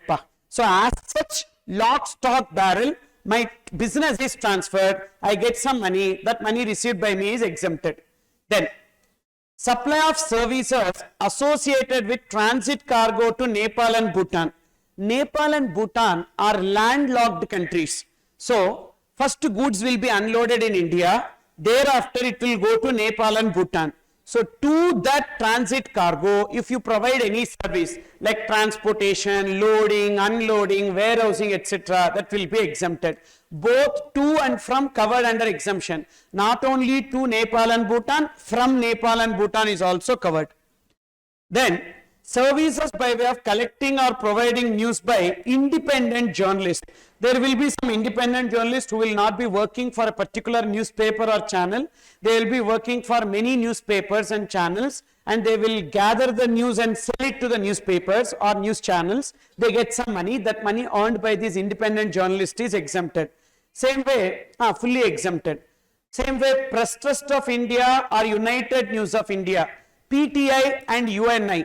PTI and UNI, what they do is that they will collect the news from you and they will disseminate the news to all the newspapers. So whenever you read in newspaper, news article, on the right side, next to the news article, they will give PTI, UNI, like that, which means, so the news channel did not go and collect the information, or newspaper did not go and collect the information. This information they got from Press Trust of India or United News of India. And for dissemination of this information, we need to pay some charges to PTI and UNI. That charges collected by them is exempted. Then, service of public libraries. So, public libraries, what they will be doing? They will be lending books, for which they will collect some lending fees. So, in olden days, there used to be public libraries, where people used to go to public libraries, take books on rent, and that rent will be exempted. But I don't know why it is given. Now also people go for libraries to read each other.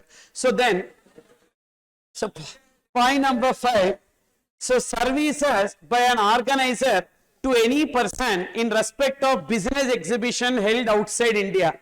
That is, where the organizer of business exhibition is in India, but where the exhibition is held outside India. Because of exhibition outside India, what will happen?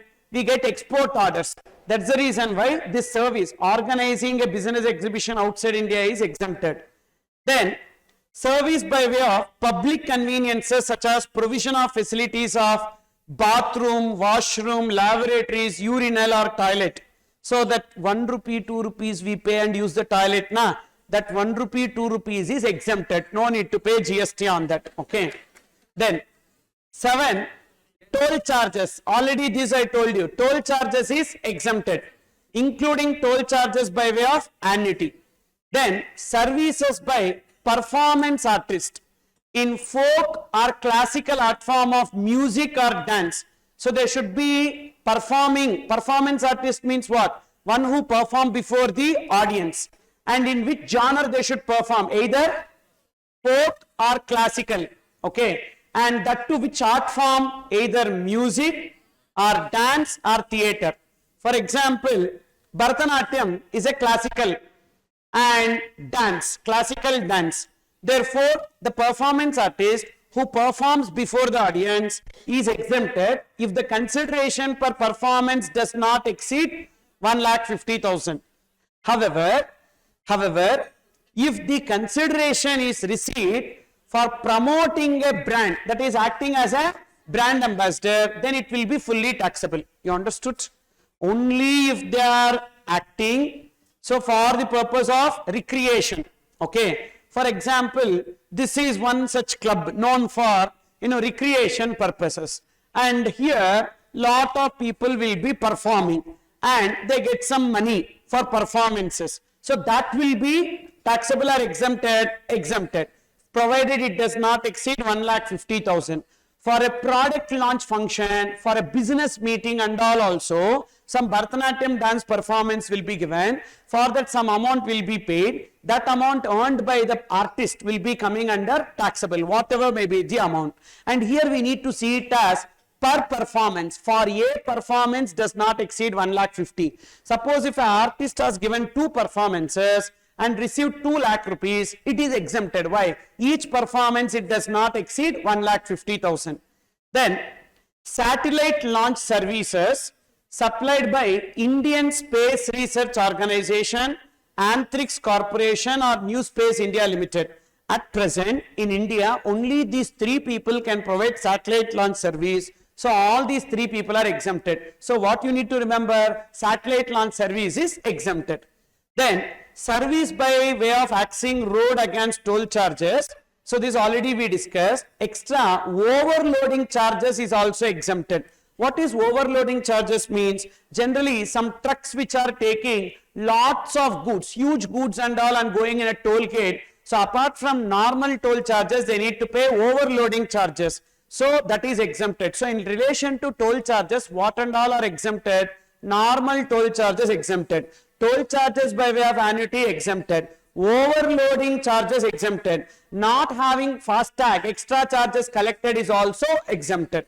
With this, we completed exemptions fully. Now, we will see questions from the practice manual. So that will be like a revision.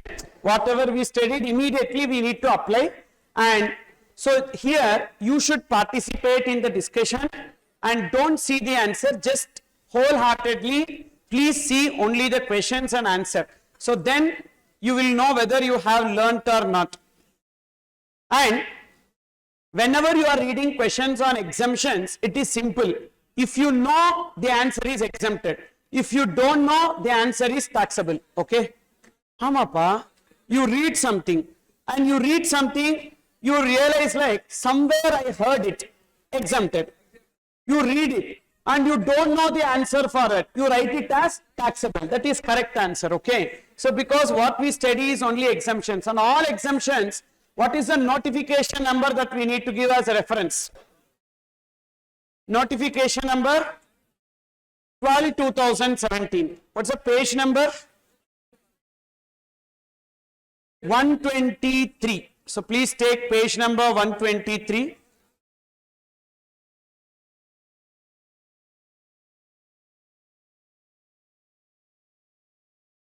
See this, page number 123, MCQ, first MCQ. All these MCQs which I have given is as per ICAI MCQ booklet only. So ICAI has released one MCQ booklet. Actually, apart from this, what you need to refer from ICAI source is only one. That is May 23 RTP. Okay. May 23 RTP alone I have not given. So I gave you all the past exam questions, ICAI MCQ booklet MCQs, and even MTP, suggested answer, everything I have included, and study material questions also I have included. So what you need to extra refer from these two books is only May 23 RTP. Others you don't have to refer. Okay. That May 23 RTP also I will upload in YouTube. So you just watch it once. Hardly it will be 1 hour. So you watch it once. So in 1.8 speed or 2 speed enough. Okay. Say this. Sahil, a resident of Delhi, is having a residential property in Vasant Vihar, Delhi, which has been given on rent to a family for 50 lakhs per annum. Determine whether Sahil is liable to pay GST on that rent. Residential property for residential purpose. Okay. So, yes, as the service by way of renting is taxable supply under GST. No. No, service by way of renting of residential property to unregistered person is exempted. So, option B is the answer. Then, which of the following services are exempt under GST? Testing of agricultural produce. Where is it exempted? Any service in relation to agricultural produce is exempted. Supply of farm labor. Farm labor you will supply for what? Agriculture. So any service in relation to agriculture exempted. Warehousing of agricultural produce. Any service in relation to agricultural produce exempted. So all three. Then service of transportation of goods by dash are exempt from GST. Inland waterways exempted, roadways, goods, roadways, other than GTA or courier, correct? So therefore, inland waterways exempted, roadways other than GTA or courier agencies exempted. Now, option A, 1 and 2, wrong. Roadways not always exempted, na. Then option B, 3 and 4, wrong. Option C, 1 and 4, wrong. Option D, 1, except 2 and 4, correct? Except 3 and 4, correct? Roadways other than GTA or courier agency and inland waterways. So option D is the correct answer. Okay? Because roadways not fully exempted na. Roadways except 3 and 4, that is GTA and courier agency, and 2, that is inland waterways, is exempted. Then transportation of dash by rail from Chennai to Gujarat are exempted. Railways, what is exempted? Specified goods. Is pulses specified goods? So exempted. Military equipment, specified goods? Exempted. Electrical equipment is specified goods? So taxable. Jaggery is specified goods? Agricultural produce are food grains including flours, pulses, milk and salt. No. So taxable. So what are exempted? 1 and 2. So option A. Then which of the following service are not exempt? Be careful when you read questions like this part. Which of the following statement are correct? Not correct. So exempted, not exempted. Okay, be careful. So yoga camp conducted by a charitable trust registered under 12A of the Income Tax Act. Is yoga charitable activity?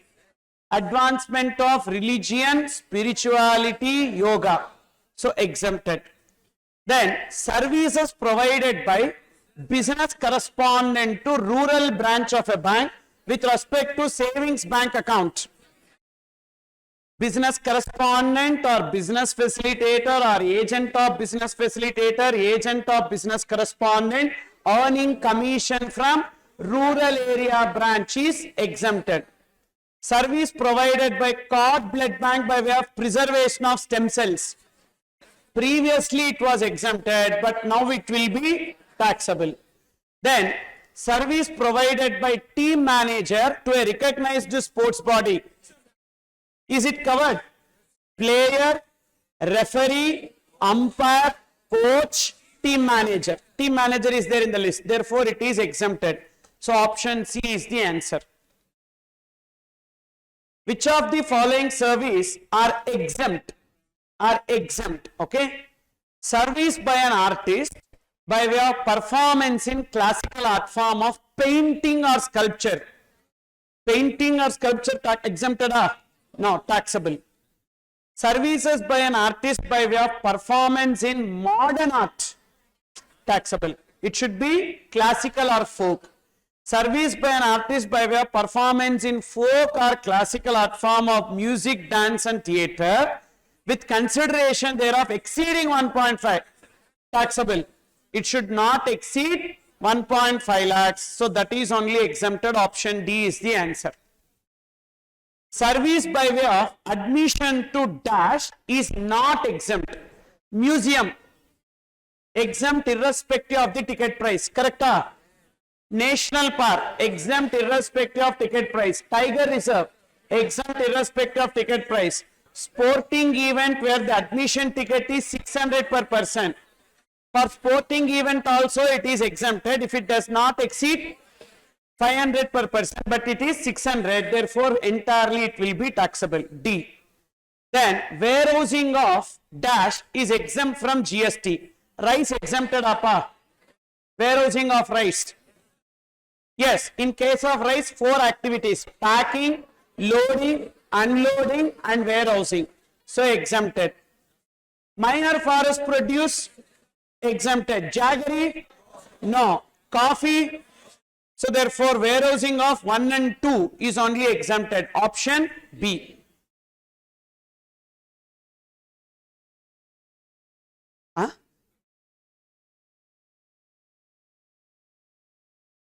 Correct only, no? Explanation lalliya. Rice is exempted, pa. Minor forest produce is exempted. So 1 and 2 is correct. Oh, here it is correct, in your book it is wrong. So kindly rectify this, pa.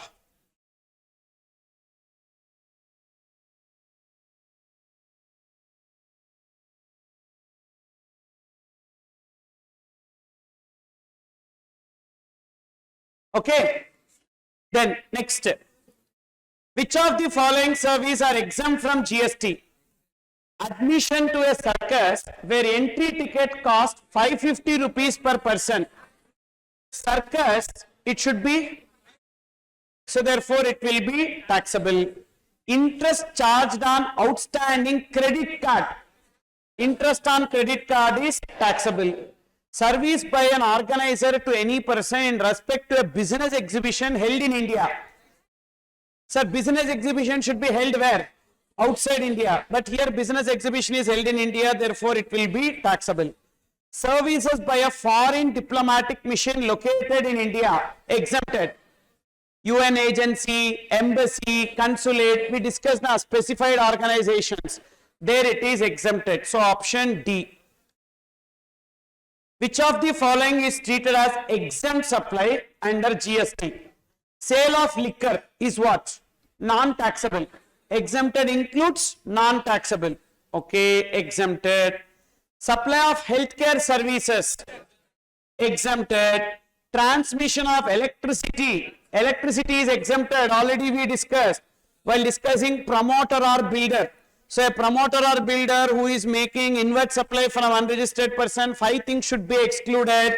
Electricity, petrol, diesel, natural gas, TDR, FSI, long-term lease. There I told you electricity, why it is excluded? Because electricity is exempted.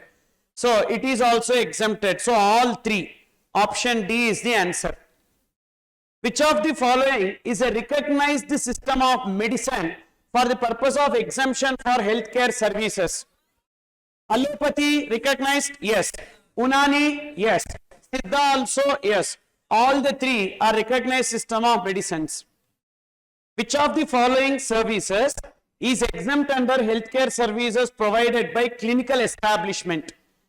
Chemist shop in the hospital selling medicines to public at large. Why? Only to inpatient is exempted. Pharmacy selling medicines to inpatient is only exempted. So this will be taxable. Food supplied from an outsourced canteen to inpatients as per the diet prescribed by the hospital dietitian. Taxable. Why taxable? But it is as per the diet prescribed by the hospital dietitian. Then it is exempted. See, what I told you is outdoor caterer, when they sell food to the inpatients, it is treated as sold to the outpatients. Which food? Normal. Idli, dosa, vada, sambar, upma, these and all. But when they are giving biryani, something else also, Sariya. So, biryani சாப்பிடணும் போல இருந்தா போய் சாப்பிடுப்பா எல்லாமே. Okay. And what is this diet prescribed by the dietitian means? So usually they need to cook the food as per the diet prescribed and they are giving. That is treated as food supplied to the inpatients, that is exempted. This is exempted. If this line is not given as per the diet prescribed by the hospital dietitian, if this line is not given, then it will be taxable. Okay. Food supplied from an outsourced canteen in the hospital to the visitors or attendants of the patients, that will be taxable. Advertisement services provided by hospital to a pharmaceutical company.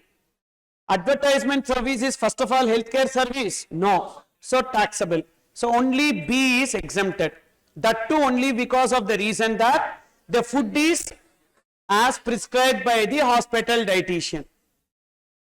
Then descriptive questions we have. Question number 1. Exempt supply includes supply of any goods or service or both which attracts nil rate of tax and which may be wholly exempt from tax, but excludes non-taxable supply. True or false? False. Actually exempted supply includes all 3. Notified as exempted, nil rated, non-taxable. All these 3 will come under exempted supplies. Then question number 2. Services provided by an entity registered under section 12AA of the Income Tax Act are exempt from GST if such services are provided by way of charitable activities. Elaborate the term charitable activities. What are coming under charitable activities? Come on, don't see there. Public health,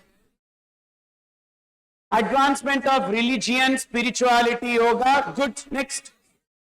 Educational program to orphans, physically, mentally traumatized persons, persons over 65 years residing in rural area. Then fourth one, environmental preservation. These are the 4 charitable activities that is exempted. Okay. Then next. So question number 3, an individual act as a referee in a football match organized by Sports Authority of India. He also acted as referee in another charity football match organized by a local sports club in lieu of a lump sum payment. Discuss whether any GST is payable on the activities undertaken by him. So 5 people: player, referee, umpire, coach, team manager. Is he a referee? Covered. Referee is covered in this file. Yes. But when they will be exempted? Only when they receive money from Sports Authority of India, recognized sports body. Suppose if they are acting as referee in a charity football match, then it will be taxable. Then question number 4, determine GST payable at 18%. Take your calculator with respect to each of the following independent services provided by the registered person. Now, don't see the answer, please. First, fees charged for yoga camp conducted by the charitable trust registered under 12AA of the Income Tax Act. Why? Advancement of religion, spirituality, yoga is exempted. So should we take 50,000? No. Next. Amount charged by business correspondent from the banking company for the services provided to the rural branch of a bank in respect of savings bank account. Why? Rural branch, business correspondent, business facilitator earning money from rural branch is exempted. So should we take 1 lakh? No. Amount charged by cord blood bank for preservation of stem cells, now taxable. So take that, 5 lakhs.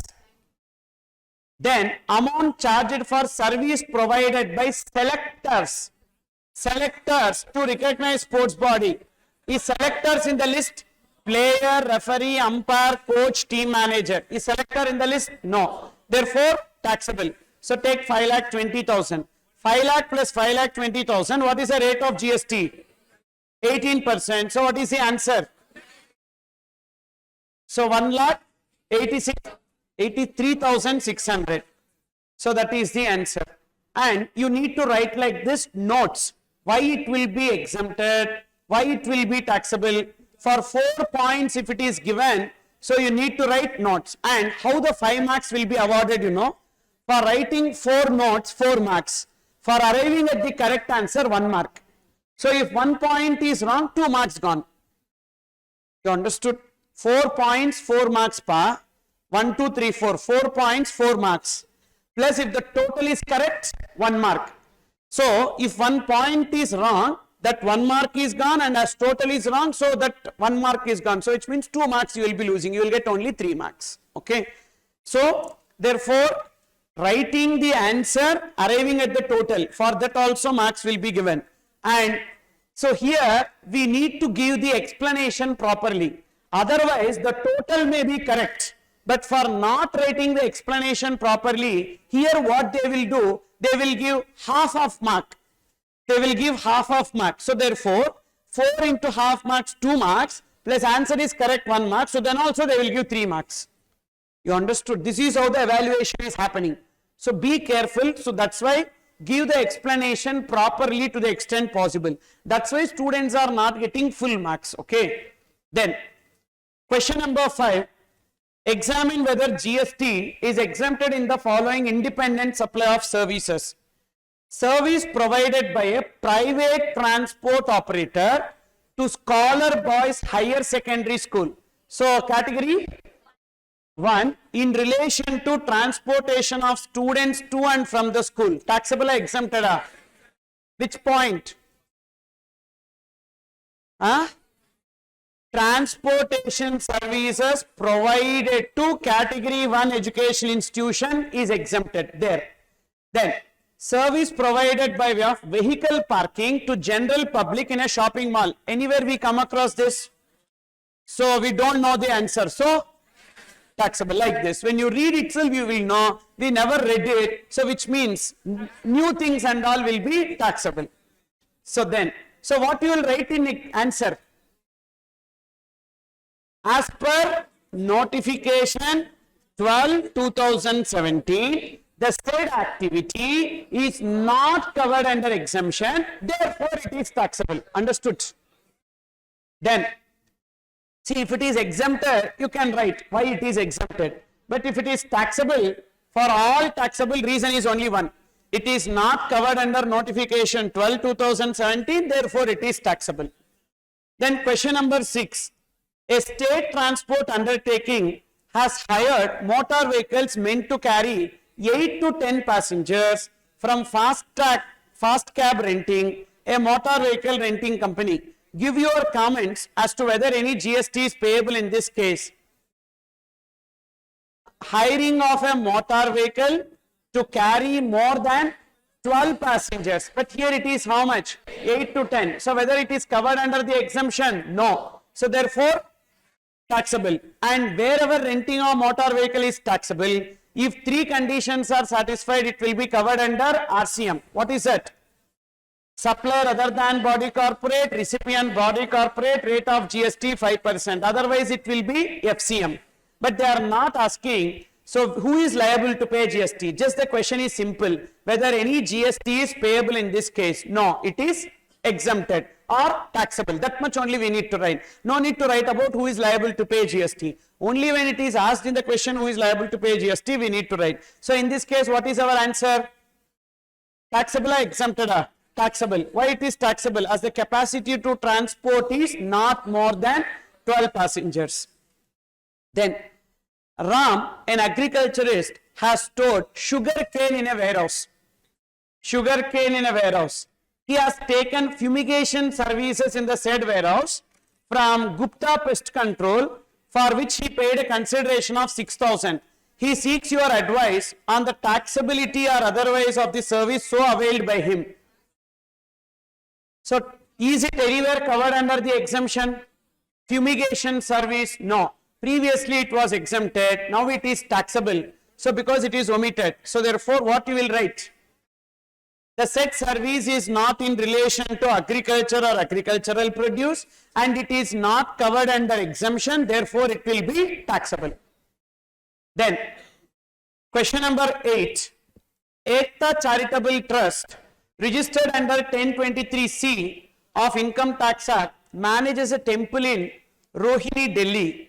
It has given on rent a community hall located within the temple premises to public for celebration of Tej Mela.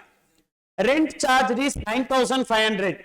So precincts of a religious place meant for general public, given on rent for a, what is given on rent? Community hall. How much is the rent per day? Less than 10,000 per day. Therefore, exempted. So exempted. Then, question number 9. ST Limited has given on hire 5 trucks to T2 Transporters of Delhi, a goods transport agency, for transporting goods in Central and West Delhi. The hiring charges for the truck are 7,500 per truck per day. Examine whether GST payable in this case. Taxable or exempted apa? Which point? Hiring of a motor vehicle that can carry goods to a goods transport agency. So 4 points exemption with respect to motor vehicle. First one, hiring of a motor vehicle to carry more than 12 passengers to a state road transport corporation. Second point, hiring of a motor vehicle that can carry goods to a GTA. There it will be exempted. Then, question number 10. Messrs. Damodar Limited provides service by way of storage of seasonal fruits and vegetables in Bachinda, Punjab. the monthly rent for godown is 15,000. Examine whether GST payable by Damodar Limited. Fruits and vegetables. Think and answer. Is fruits and vegetables agricultural produce? So any service in relation to agricultural produce is exempted. So storage and warehousing of agricultural produce is exempted. What I said is cereals and pulses and minor forest produce are not agricultural produce, that's why separately given. But if it is warehousing of agricultural produce, anyhow it will be exempted. So therefore it will come under exempted. So because fruits and vegetables are agricultural produce. Then, so don't see your book, just take the calculator, look into this question, and if it is taxable, just add that number and tell me what is the total you got. Only taxable you add. You read it, don't see your book, answer. This is banking and other financial services.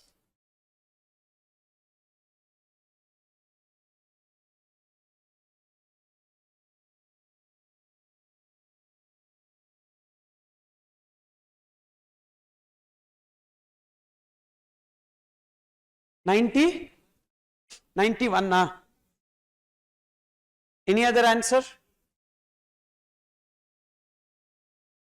90? 91 only. Okay. Any other answer you got? 61. Okay.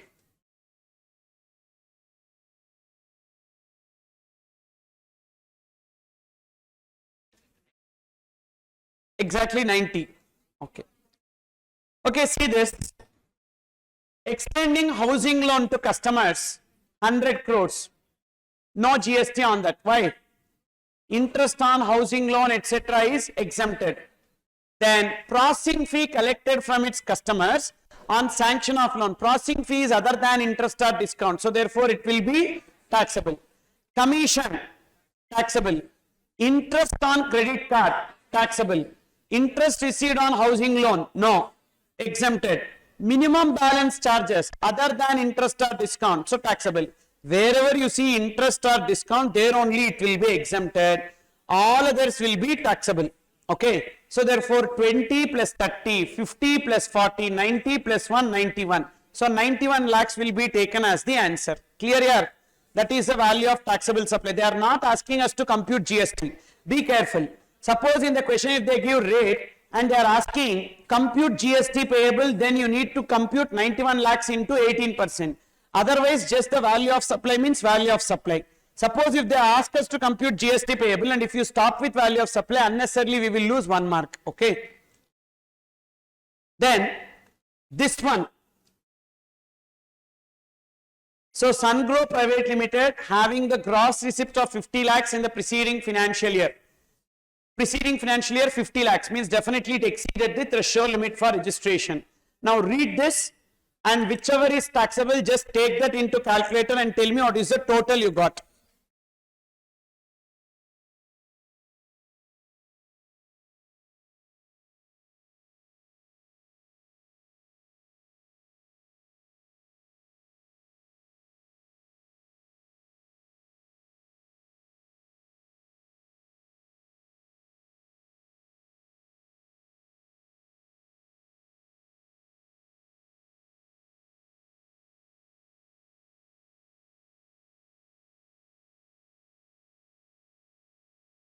This is Sungrow Private Limited. Private Limited company.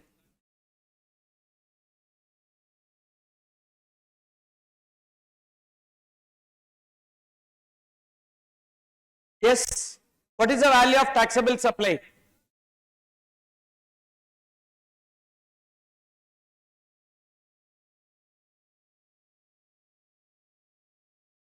$7 lakhs? 11 lakhs. 11 lakh? 11 lakh 20,000. Okay. 8 lakh 10,000. Okay, let's see. Running a boarding school, exempted. School is exempted, correct? Boarding school means what? School with hostel facility. That is called as boarding school. So school is exempted. Any service provided by an education institution up to 12th standard is exempted. Then fee from prospective employer for campus interview, whether it is from student, faculty, staff or others. So therefore, taxable. Education service for obtaining the qualification recognized by law foreign country. Taxable. Only recognized by law is covered under education institution, law of India. Then renting of furnished flats for temporary stay to different persons. Rent per day is less than 1000 rupees per flat. Do we have any exemption like that? So renting of furnished flats for temporary stay means always it will be taxable.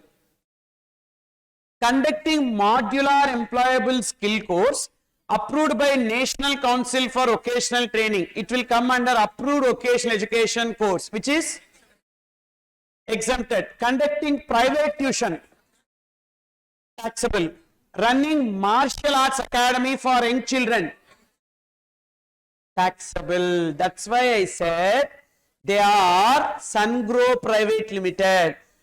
Training in relation to arts or culture by individual is only exempted, by others will be taxable. So here it is others, so therefore it will be taxable.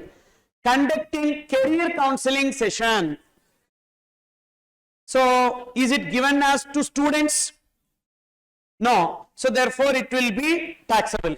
So please count 1,70,000 except 2,40,000 and 1,40,000. Everything else 11,20,000. On that they are asking us to compute the GST payable 18%. So therefore 11,20,000 into 18%, 2,01,600. Clear here? Then, next question number 13. Kesar Maharaj, a registered supplier, gave a classical dance performance in an auditorium. The consideration charged for the said performance is 1,48,500. Performance artist, classical dance, amount does not exceed 1,50,000. Therefore, it is exempted. Is Kesar Maharaj liable to pay GST on the consideration received for the said performance? If such performance is not for promotion of any product or service, no, it will be exempted. If yes, determine his GST liability. There is no GST liability. Will your answer be different if Kesar Maharaj is a brand ambassador? Yes. Then even though it does not exceed 1,50,000, it will be taxable and it will be chargeable to GST. Then the dance performance given by Kesar Maharaj is not a classical dance performance, but a contemporary Bollywood style dance performance, then also taxable. Consideration charged by Kesar Maharaj for the classical dance performance is 1,60,000. Even then taxable because it exceeds 1,50,000. Generally it is exempted, but in these three cases it will be taxable and chargeable to GST. And as they are located and we don't have any information as to they are providing service in other state, so therefore it will be treated as intra-state, chargeable to CGST, SGST. Okay. Then question number 14. Decide with reason whether the following independent services are exempt under GST. Gokul Resident Welfare Association received 9,000 rupees per month as contribution from each member for sourcing of goods and service from third person for common use of its members. Taxable. Why? How much should be the maintenance charges? 7,500 rupees per month per member, then only it will be exempted. In this case, it will be taxable. Mr. Vikal, a performance artist, has received 1,58,000 from performance of classical dance and 90,000 from acting in TV serial. Both are taxable. Why? 1,58,000 is taxable because it exceeds 1,50,000. 90,000 acting in TV serial is not called as performance artist. So who is called as performance artist? The one who perform before the audience. So cinema actors and TV actors are not called as performance artist. So therefore that 90,000 also taxable. Then question number 15. Examine whether GST is exempted in the following independent supply of services. Tejan Company, a tour operator, provides service to a foreign tourist for tour conducted in Jammu and Kashmir and receive a sum of 3 lakhs. Why? So the tour should be conducted outside India. So therefore it will be taxable. Miss Purva acts as team manager for Indian Sports League, a recognized sports body for tennis tournament organized by a multi-brand retail company and received an remuneration of 2 lakhs.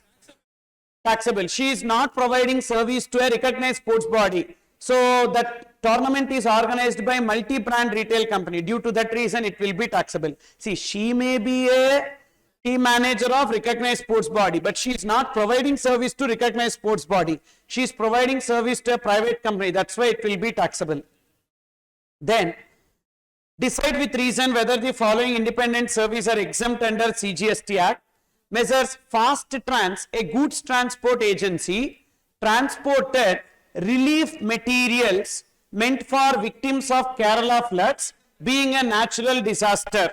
GTA relief material. Is it specified goods? Therefore, exempted. Kayan Enterprises, an event organizer, provided service to Breathing Wall Limited by way of organizing business exhibition at New Delhi. Taxable. Where the business exhibition should be held? Outside India. Then only it is exempted. In this case, it will be taxable. Then next one. Services provided to recognized sports body as curator of national team. Is curator given in the list? Player, referee, umpire, coach, team manager. Therefore, it will be taxable. Service provided by way of transportation of passenger in metered cab. Metered cab and auto rickshaw. Exempted. What if it is through e-commerce operator? Taxable. Service by way of public conveniences such as provision of facilities of washroom, pay and use toilets. Exempted. Service provided by player to a franchisee which is not a recognized sports body. Taxable. Then next one. Smart Kids is a play school located in Delhi. Smart Kids has outsourced the catering services for supply of food and drink in canteen of play school to BTV Caterers, Delhi. So now catering service is provided to which institution? Category 1, 2 or 3? Category 1. Therefore, exempted. Then Wellness Hospital, a clinical establishment located in Tirupati, specialized in diabetic treatment. The hospital has its own canteen, Tasty Foods. The canteen serves the food and drink to inpatients as advised by the doctors or nutritionists of the hospital. Exempted. And that will be exempted. Apart from this, other patients who are not admitted or attenders also, they provide food and in the canteen. That will be taxable. Then Indiana Engineering College, a recognized educational institution, has conducted an entrance test for various courses run by it and charged entrance exam fee. Is it an educational institution? Is the engineering college an educational institution? Yes. So entrance exam fee collected by the education institution will be exempted. Then this one you answer pa. Come on. Take your calculator.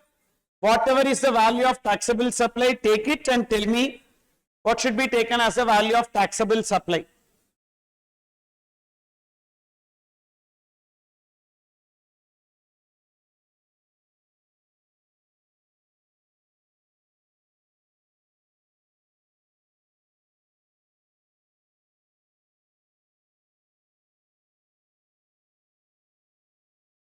Four lakhs, okay. Any other answer? 21 lakhs, 21 lakh 30,000.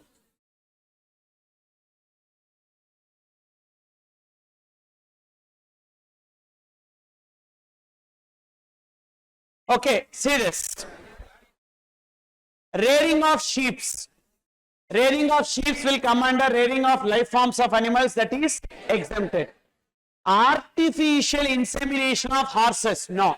Horses is not used in agriculture, therefore it will be taxable. Processing of sugar cane into jaggery. This is not agricultural produce, so taxable. Milling of paddy into rice. Again, rice is not agricultural produce, so milling of paddy into rice is taxable. Service by way of fumigation in a warehouse of agricultural produce. Previously it was exempt, but now it will be taxable. So except 6 lakhs. So 4 plus 8 plus 7 lakh 50 plus 1 lakh 80. 21 lakh 30,000. So previously fumigation in a warehouse was exempted, but now it is taxable. So therefore the answer is 21 lakh 30,000. Then question number 21. Satyasai Residents Welfare Association, a registered person under GST, has 30 members each, paying 8,000 as maintenance charges per month for sourcing of goods and services from third person for common use of its members. So 8,000 means taxable. And how much is the value of taxable supply? 30 members into 8,000 means 2 lakh 40. 2 lakh 40 into 18%. 43,200 is the GST. Correct? Now, they purchased a water pump. 59,000 inclusive of GST 9,000 and availed input service of 23,600 inclusive of GST 3,600 for common use of its members. Whether outward supply is taxable? That welfare association, resident welfare association, outward supply is taxable. So on their inward supply they can take ITC. So on 59,000 what is the GST? So 9,000 they can take ITC. Then on this 23,600 what is the GST? 3,600. So they can take ITC. Now what is the question? Compute the total GST payable. What is the GST payable? How much? 30,600 is the answer. Understood, pa? So maintenance charges 2 lakh 40. So GST is 43,200. From that 9,000 and 3,600 will be reduced. So net GST payable in that case is 30,600. Clear? Suppose if this is 7,500, then no GST. As outward supply is exempted, can they take ITC on inward supply? No. Then, next question number 22. AB Limited, a registered company of Chennai, Tamil Nadu, has provided following service for the month of October 2021. Service of transportation of students, faculty and staff from home to college and back to Commerce College, providing degree courses in BBA, MBA, BCom, MCom. Why? Transportation services. So, who is providing this? AB Limited. AB Limited is providing service to education institution. But which category education institution? Second category education institution. Only transportation service to category 1 education institution is exempted. Correct? Therefore, it will be taxable. Online monthly magazine containing question bank and latest updates in law to students of PQR Law College. So, PQR Law College will come under category 2.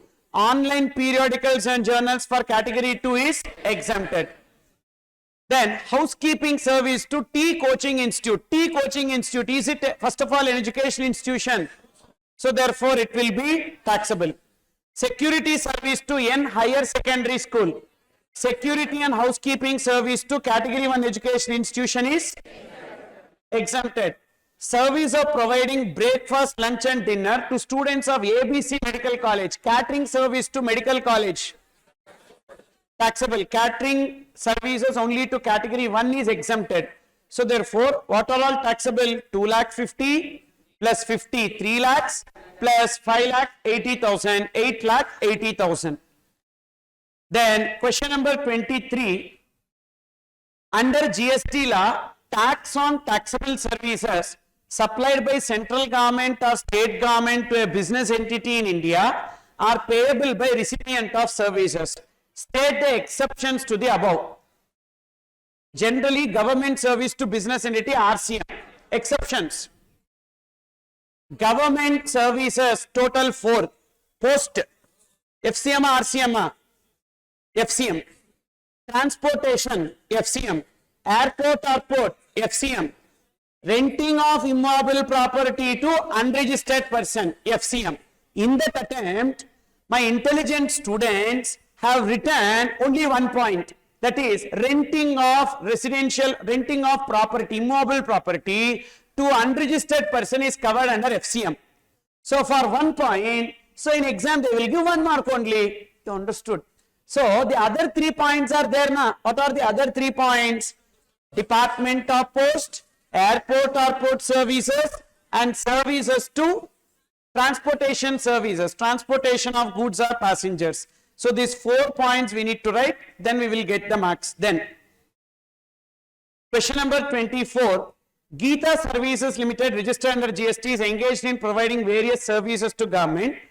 The company provides the following information for April: supply of manpower for cleanliness of roads, not involving any supply of goods. This is services provided to government part. Service provided to government. Pure services will be exempted. Service by fair price shops owned by Geeta Service Limited by way of sale of sugar under public distribution system against consideration in the form of commission. Again, pure service. Generally, ration shops government has to provide, but they outsource it to an agency. That agency will supply the goods in the ration shop. So for which they get a commission. Again, it is a pure service which is exempted. Service of maintenance of street lights in a municipal area involving replacement of defunct lights and other spares, where the replacement of defunct lights and other spares constitutes 35% of the supply of service. Sir, composite supply involving goods and services, if the value of goods exceeds 25% of the total, it will be taxable. Then service of brochure distribution provided under a training program for which 70% of the total expenditure is borne by government. How much should be borne by government? Greater than or equals to 75%. Then only it will be exempted. So first 2 will be exempted and next 2 will be taxable. Then last question pa. Determine GST payable, if any, in each of the following independent cases, assuming that the rate of GST is 18% and the service providers are registered under GST. Bollywood dance performance by a film actor, taxable. Carnatic music performed by a classical singer to promote a brand, taxable. Carnatic music performance by classical singer in a music concert, taxable because it exceeds 1,50,000. Kathak dance performance by a classical dancer in a cultural program, consideration is 1,45,000, exempted. So with this we completed 25 questions on exemptions. Now are you getting confidence pa? Okay. You take a break for 15 minutes. So we will meet at 4:35 and we will start with a new chapter, that is value of supply, a very important chapter. Come back soon. Okay, we'll start pa. Settle down soon.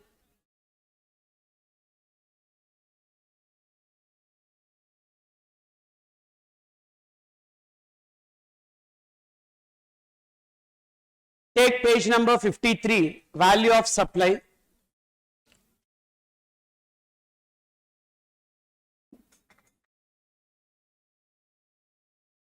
See, this value of supply is actually a small topic. And we don't have that many provisions, just one section, section 15, with 3 subsections, 15.1, 15.2 and 53. But guaranteed one question will be there from this in exam. So for 5 marks, one question will be there. If you are having a question paper without a question on value of supply, that is not tax question paper. That much guaranteed it is. So therefore, please be strong on the concept. It's not about the number of problems. It is about the concept. You should be strong enough. So kindly concentrate. Hardly we will take 1 hour. So we will complete this value of supply and do the problems and solutions on this. Okay. So please listen. Value of supply is given under section 15. Section 15 subsection 1 talks about the meaning of value of supply. What should be taken as the value of supply? Transaction value should be taken. What is transaction value? The price involved in the transaction. the price actually paid or payable. For example, I am selling to you a product for rupees 15,000, that 15,000 will be the transaction value. I am selling to you a product for 40,000, that 40,000 will be taken as the transaction value. So transaction value means the price involved in the transaction or the price actually paid or payable, provided two conditions are satisfied. If two conditions are satisfied, the price involved in the transaction itself will be taken as the value of supply for payment of GST. What are the two conditions? Price must be the sole consideration. The supplier and recipient, that is buyer and seller, are not related. When they are related, already we studied related definition. That is total 9 relationships we have seen now. Such persons are officers or directors of another's business. They are legally recognized partners of a firm, employer, employee, then single shareholder holding 25% or more in two companies, or one person controlling the other, or they both are under the common control of a third person. Together they control a third person. They are members of the same family, sole selling agent. In case of that related party transaction, we will not take transaction value. Then in that case, what we will do? We will determine the value as per CGST rules. But we don't have that CGST rules. So therefore, definitely we will take transaction value only. Okay. But conditions alone you need to remember. What are the two conditions for transaction value? Price must be the sole consideration. Means apart from price, there should not be any other consideration received by the supplier from the recipient. Then second condition, supplier and recipient are not related. Now look into this. There is a supplier who is making supply of goods or services to the recipient, and the recipient will make some payment for this. This payment will be taken as the transaction value. Clear? This payment will be taken as the transaction value as per 15.1. To this transaction value, total 5 inclusions we need to make. Total 5 inclusions. 15.2a. 15.2a says any tax other than GST should be included in the value. So as per 15 subsection 1, what will be taken as a value? Transaction value. To the transaction value, we need to make 5 inclusions. So 15.2a. So any taxes, duties, and cess by whatever name called other than GST should be included in the value. That's the reason why whenever we pay entertainment tax on the movie ticket or any other stadium, etc. So for example, you see this movie ticket price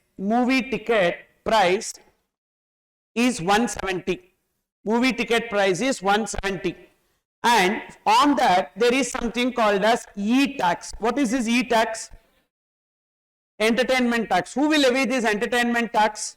Local authority will levy. Say if this entertainment tax is 15%, then how much on 170?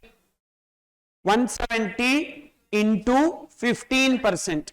170 into 15%. How much? 25.5.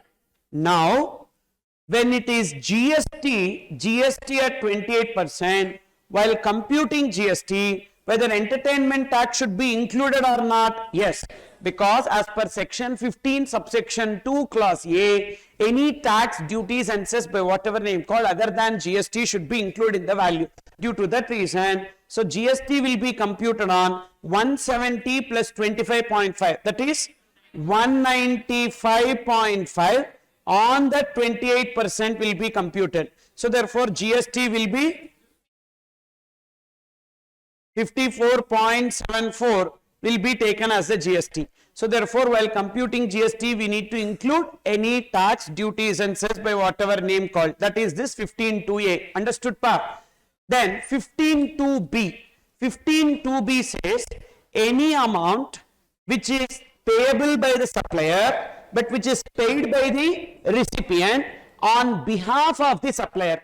So supplier has to incur that liability, but who incurred it? Recipient is incurring on behalf of supplier. Then it's an indirect consideration to supplier. Will you agree with me? For example, say I am a finished goods manufacturer. I am purchasing raw material from a raw material supplier. Actually, to that raw material supplier, I should pay. But I am asking you to pay. Means when you make the payment, which I have to pay, which is my indirect consideration. Will you agree with me? So any amount that the supplier is liable to pay, but which is paid by the recipient, is an indirect consideration to the supplier. Therefore, it should be included in the value. Okay. So that is this. Recipient incurs the expenditure on behalf of supplier. Such expenditure should be included in the value. For example, so you can see here. So page number 56. Page number 56. There is one illustration 3. Have a look into this illustration 3.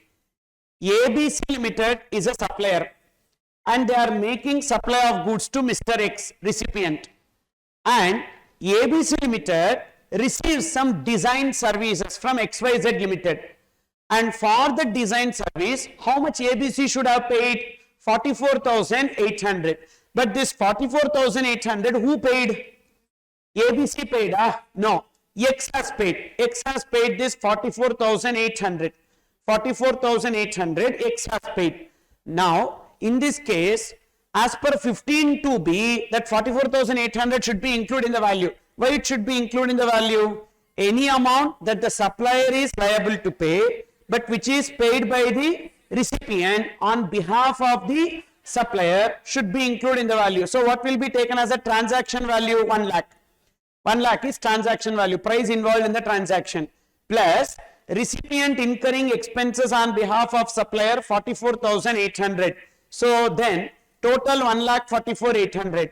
On that 1,44,800 GST is computed. There is a mistake here. What is that mistake? So there is double taxation. Why there is double taxation? Sir, this 4,800 is tax. It is included in the value. On that again we are paying the tax. So there is cascading effect of tax. Yes, that's how the provision is created. We can't do anything with respect to that. So any amount that the recipient is making payment on behalf of supplier, that entire amount should be included. How much recipient paid? 40 or 44,800. So that's why 44,800 we are included. What if X paid only 40,000? Only 40,000 will be included. So recipient is incurring expenses on behalf of supplier, then entire amount will be included in the value. Okay.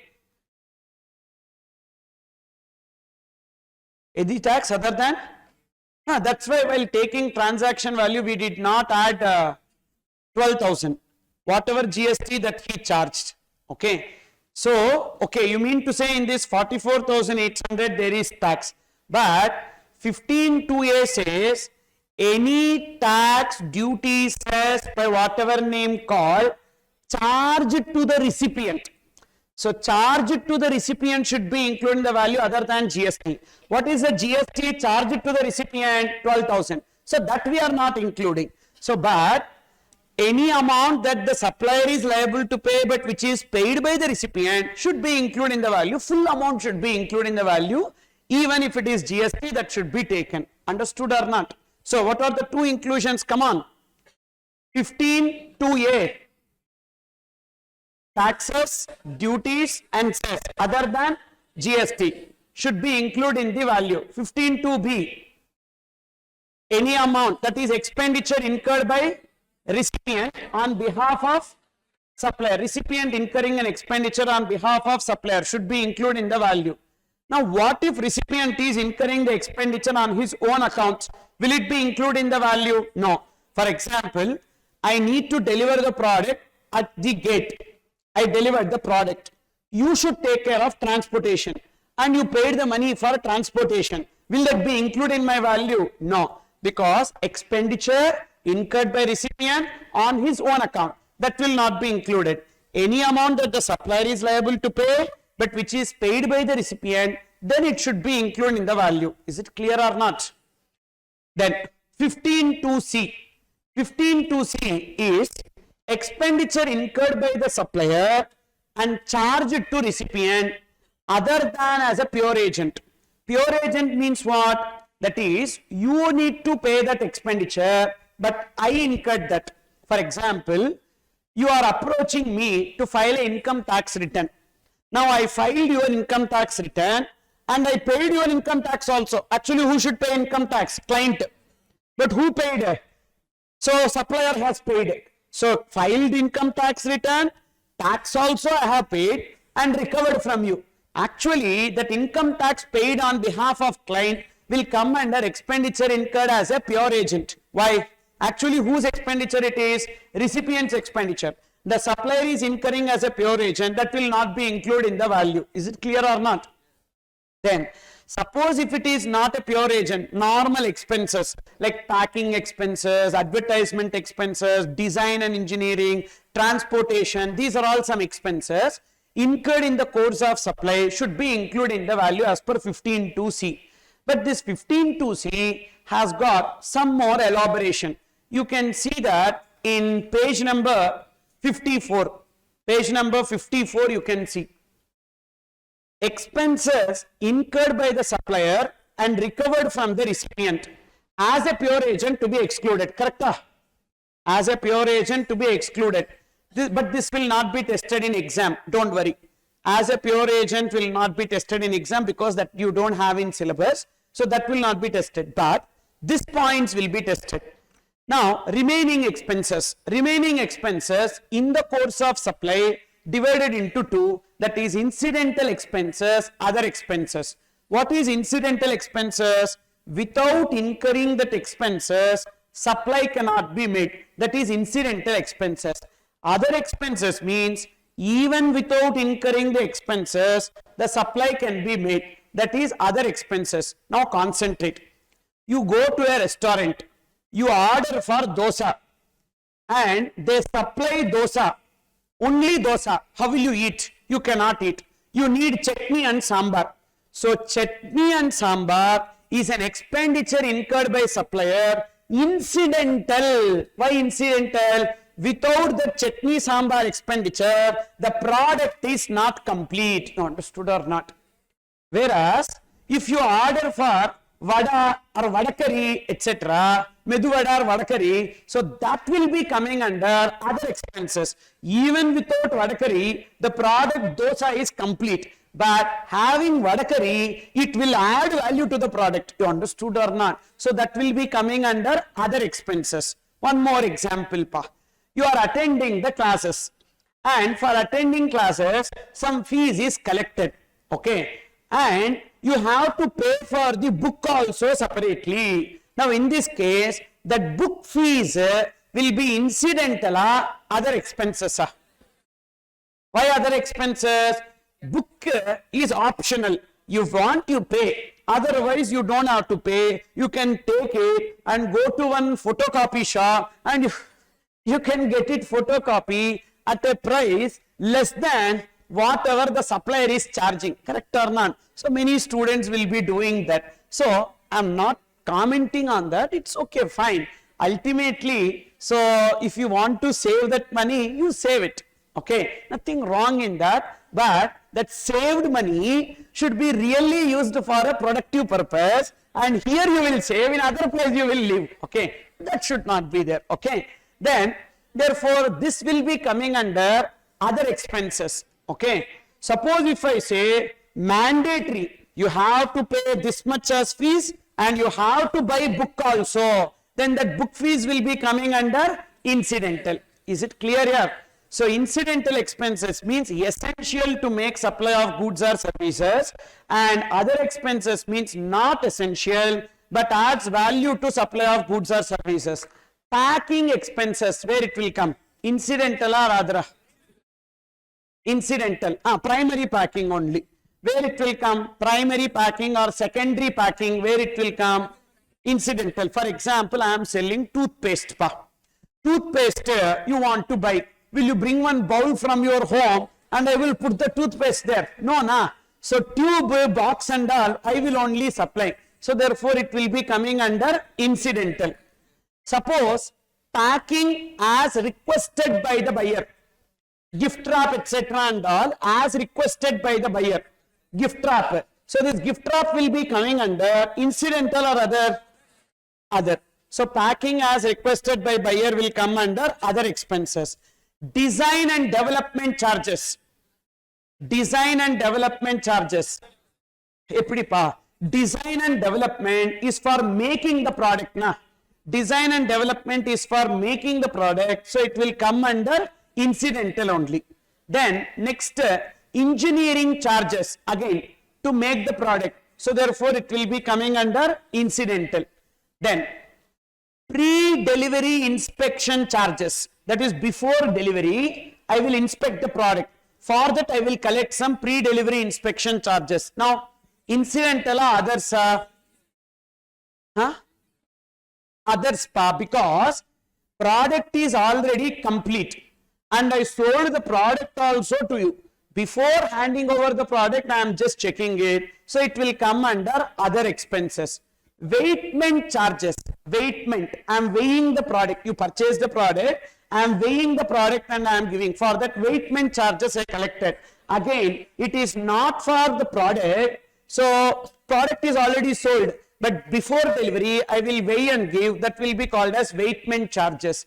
Then the transaction is door delivery contract. Door delivery contract. I collect from you delivery charges or transportation charges. Incidental other stuff.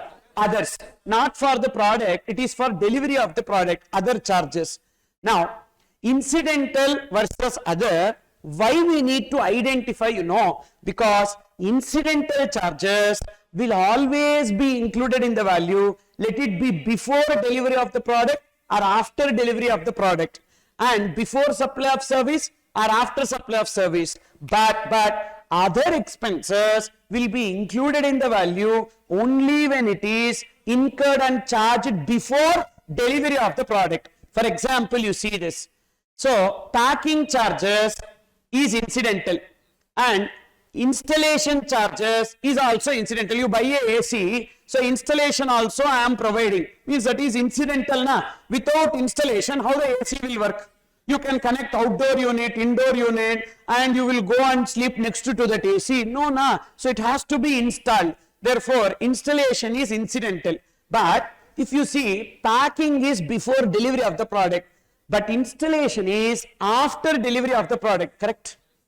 First, the product will be delivered to you at your house. Thereafter, installation is done. As this is incidental, let it be before delivery or after delivery of goods, or before supply of service, after supply of service. It should always be included in the value. Understood? So, incidental expenses should be always included in the value. Don't see where it is incurred. Always it will be included in the value. What is incidental means? Without incurring that expenses, supply cannot be made. That is known as incidental expenses. Okay. But we have very few incidental expenses. Packing, installation, design and engineering charges. So anything related to product, making the product or supplying the service is only incidental. Okay. Next. Other expenses. Other expenses, when it should be including the value. So if it is charged before delivery of goods, then only it should be included in the value. If it is charged after delivery of goods or after supply of service, it should not be included. It is to be excluded. For example, transportation charges. Example, you buy something from Amazon. They collect some delivery charges also from you. Now, the delivery charges is before delivery of the product or after delivery of the product? Before delivery of the product. So, whether the transportation charges will be included in the value? Yes. Whereas, customization charges. What is this customization charges? You purchased a car or you purchased a two-wheeler. Okay. So, you purchased a two-wheeler which is in green color. Okay. Green color, you purchased one two-wheeler and you paid 2.5 lakhs for purchasing the two-wheeler. Okay. But it is like green in color. And you did not like that color after purchasing the two-wheeler. You wanted the color of the two-wheeler to be changed. Yes. Now, the automobile dealers for luxury bikes and all, they will only change the color. We can change the color. So now, you will give your bike to them. They change the color of the bike. Say they changed it to black or red. So whichever color you like. Now, in this case, this change in color, they collect some money. Painting, body painting, they will collect some money. Whether it is after delivery of goods or before delivery of goods. So therefore, it will not be included in the value of the two-wheeler, but that's a separate transaction. Not included means don't think, no need to pay GST. We have to pay GST. You earn money, you have to pay GST. You understood? Unless otherwise exempted, if you earn money, you have to pay GST. You understood or not? You can give divorce to your spouse also, but you cannot give divorce to GST. You understood or not? So every time, whether you may give money, so I may give money to my wife or not, but I have to give money to GST department. GST department is my first wife, okay? And my real wife is second wife only, okay? You understood what I am telling? And I can give divorce to my second wife also. First wife, impossible part, till the time I am earning money. So therefore, don't think that if it is to be excluded means no need to pay GST. I have to pay GST. But only thing, it will not be included in the value of this supply, but it will be treated separately. Okay? Then, so tell me what is this expenses point you need to remember. Expenses incurred by supplier and charged to recipient divided into two. What are they? Incidental, others. Incidental, always to be included. What is the meaning of incidental? Without incurring that expenses, supply cannot be made. That is incidental. Others, even without incurring that expenses, supply can be made. So others, when it should be included in the value? Before delivery of goods or before supply of services. If it is after delivery of goods or after supply of service, it will not be included. Now, one more example. You go to some electronic shop and you buy a TV, AC, etc. Now, they will deliver the product to you at their place, at their store. Now, you ask them to deliver to your home. Now, already sale is over. You pay the money, you prepare the invoice. Now, they will ask, okay, which locality you are there, and they will collect 200 rupees, 300 rupees and deliver the product to you. Correct? Now, is this transportation charges incidental or others? Others. Is it before delivery of goods or after delivery of goods? After delivery of the goods, because the sale is already over. So, in case of X factory sale or X depot sale, etc., thereafter, if they incur any transportation charges and collect from you, it will not be included in the value. Got it? Fine, pa. So, we completed 15.2a, 15.2b and 15.2c. What is 15.2a? Taxes, duties and cess other than GST should be included in the value. Then 15.2b, recipient incurring expenses on behalf of supplier. Then 15.2c, supplier incurring expenses and charged to recipient. Incidental or other expenses before delivery of goods or supply of services. Then 15.2d. 15.2d is interest, late fee or penalty for delay in receipt of consideration. That is, you have to pay money for me and you did not pay on time. So I will collect some interest or late fee penalty from you. That should be included in the value. This already we discussed. So interest is divided into two. Interest on loans, advances, deposits exempted. Interest on account of delay in receipt of consideration, that will be included in the value. So that is this interest point. And related to this interest, so there is one question. Have a look into this. Illustration 2, which is in page number 55.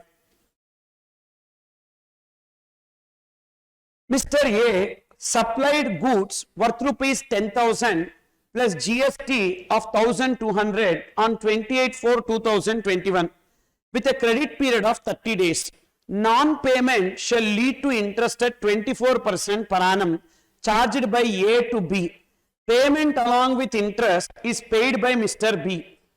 on 39/2021. Compute GST payable. First, what is the invoice value? 10,000 plus 1,200. What is the invoice date? 28/4/2021. On 28/4/2021, they need to pay GST to government 1,200. Is it clear? Understood? Now, supplier has to receive the money from the recipient in 30 days. So, but supplier did not receive the money in 30 days. When the money is received, 39/2021. First you count what is the total number of days from 28/4. Invoice date 28/4 pa. From 29/4 you count 29/30, 2 days in April. Then 31 days in May and 30 days in June, 31 days in July, 31 days in August and 30 days in September. Please see how many number of days. 155 days. In that 155 days, what is the period, credit period given? 30 days. So minus 30 days. 125 days. So there is a delay by how many days? For 125 days, how much is the interest that supplier will be collecting from the recipient? 24% per annum. Check the question properly.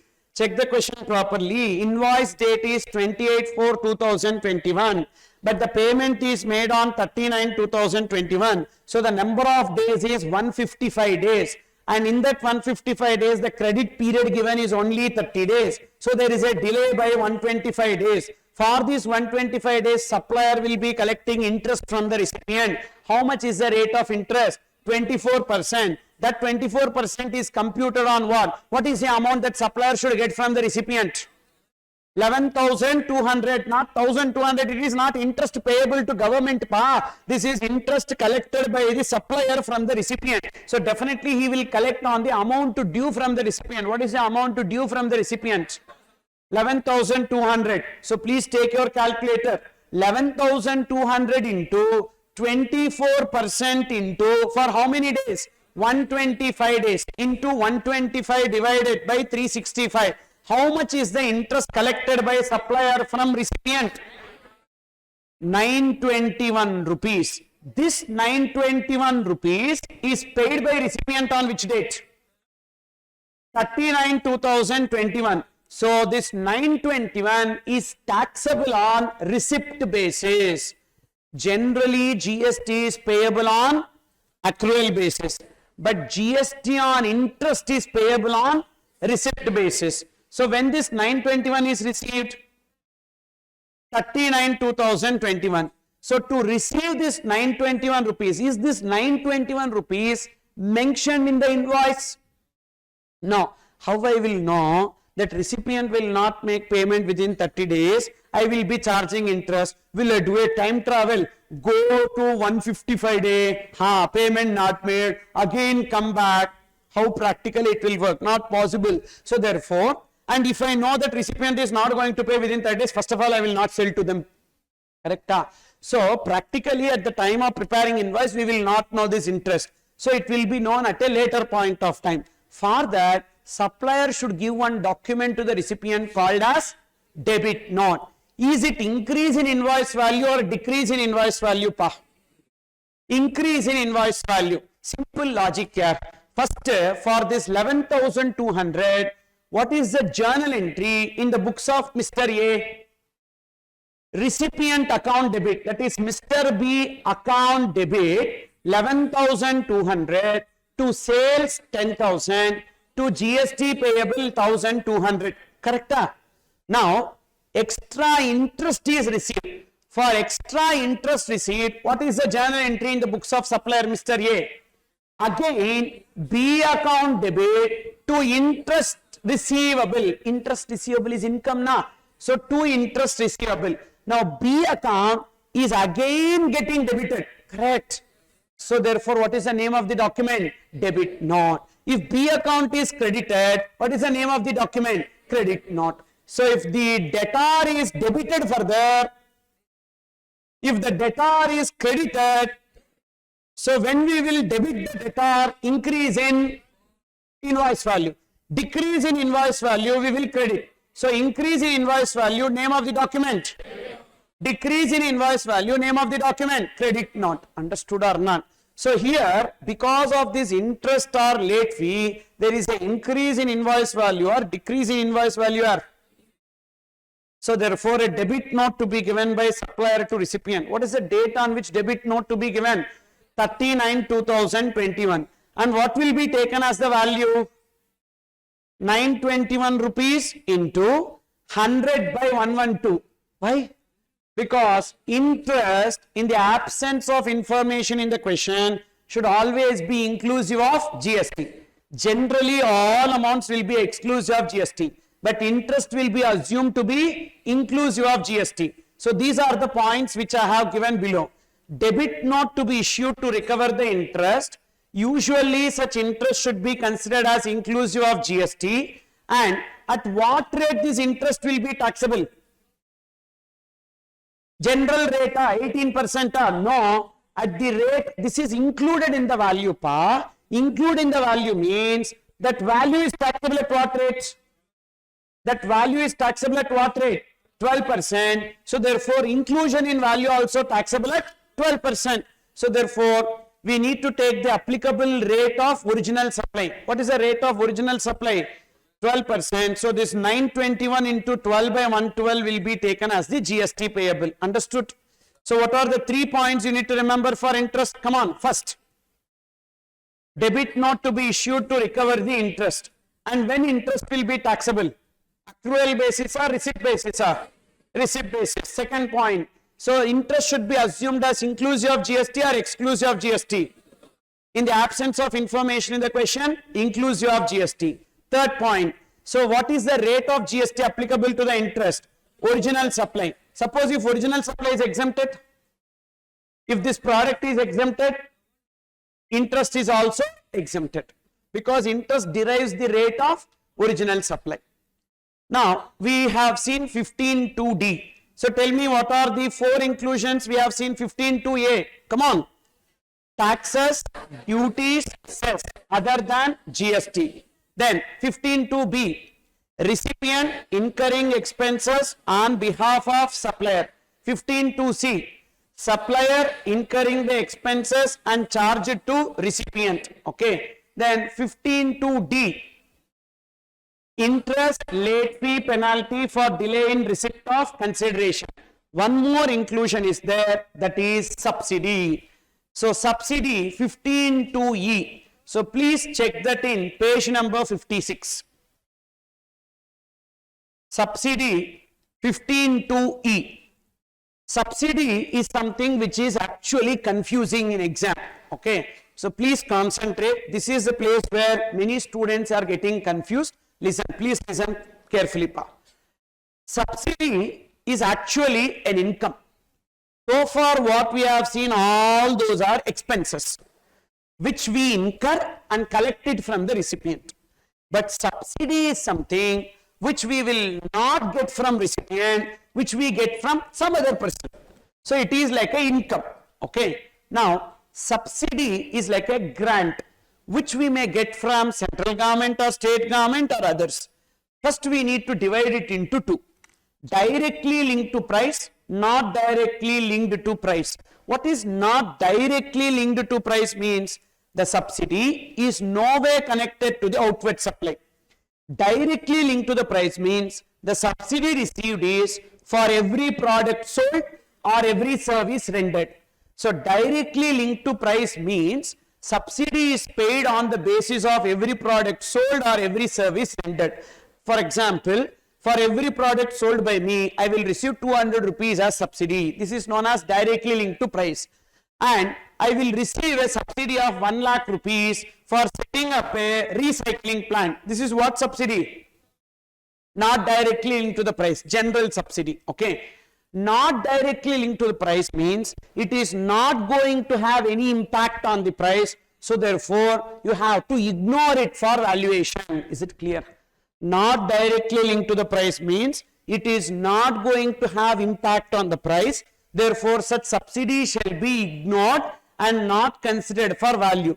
Then what is the treatment of that subsidy? You treat it like a donation. So donation already we discussed. Conditional donation, unconditional donation. Unconditional donation means not treated as consideration. Conditional donation means treated as consideration. Like that we will treat it separately. Which one? Which one? Subsidy not directly linked to price. If it is subsidy directly linked to the price, then again divide it into two. Subsidy from central government or state government. Actually, subsidy from CGST not treated as consideration. Do you remember consideration definition? Check.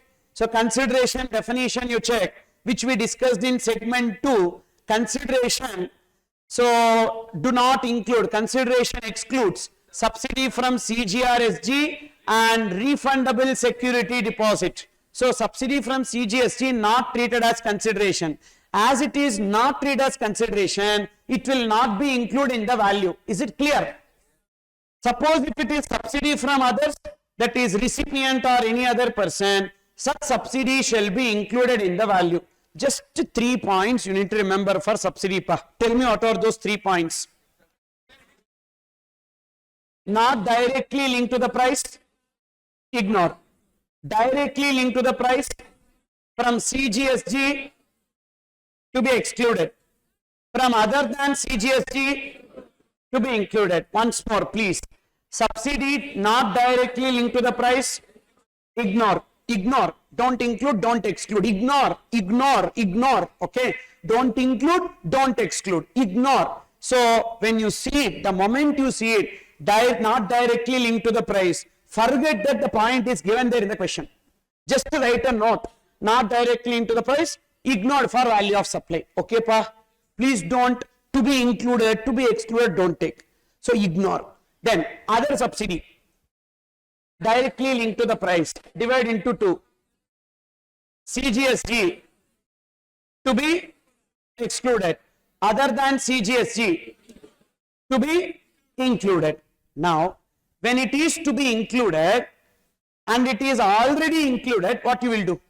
As per provision, you need to include it, pa. In the given price, it is already included, pa. What you will do? Ignore, you will not do anything. Suppose it is to be included, in the given price it is not included, what will you do? Add, add. And subsidy is to be excluded. In the given price it is already excluded, pa. Again you will not make any change.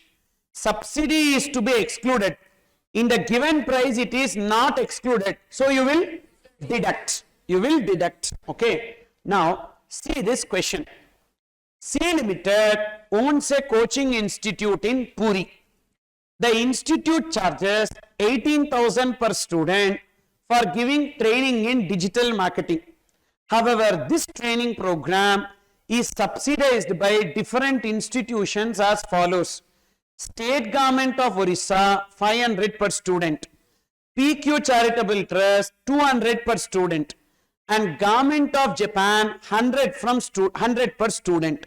Now we got 3 subsidies. What are the 3 subsidies? 500, 200, 100. Total how much subsidy we got? 800. Now there are 2 views which are possible in the question. View 1 is price after considering the subsidy. Means the given price 18,000 is after considering 800, which means let X be the price. Please remember, this is only very important, concentrate. Let X be the price. From that X, we reduced 800 and we got 18,000. This is which assumption? Price after considering subsidy. Got it? What is the meaning of price after considering subsidy? There is some price. From that we considered subsidy, means we excluded subsidy. Then we got 18,000. You understood? What is this 18,000? Given price. Now, the second assumption is price without considering the subsidy, which means this X itself is 18,000. Means we have not reduced 800. Got it? Whatever is the X without reducing subsidy, that itself is the given price. We have not reduced 800.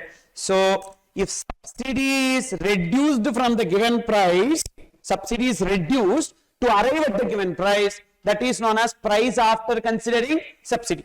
If subsidy is not reduced in the given price to arrive at the given price, it is price without considering the subsidy. There are two views which are possible. Now, in exam, we need to check what view is given in the question. If the question says the price is after considering the subsidy, means what? Whatever subsidy that is given in the question is reduced to arrive at the given price. Clear? Suppose if the question says price is without considering the subsidy, means to arrive at the given price, they have not reduced any subsidy. If the question is silent, you follow first assumption only. That is view 1. Price after considering subsidy. Okay, pa. Now, if the question is silent, we need to follow view 1. Now, we will do the answer for this. First, view 1 is what? View 1 is what? Price after considering subsidy. Means let X be the price. From that X we reduced 800 and we got 18,000. So what is the transaction value? 18,000. Correct? Now, what is the first subsidy? So, state government of Orissa. First, as per provision, it is to be included or to be excluded.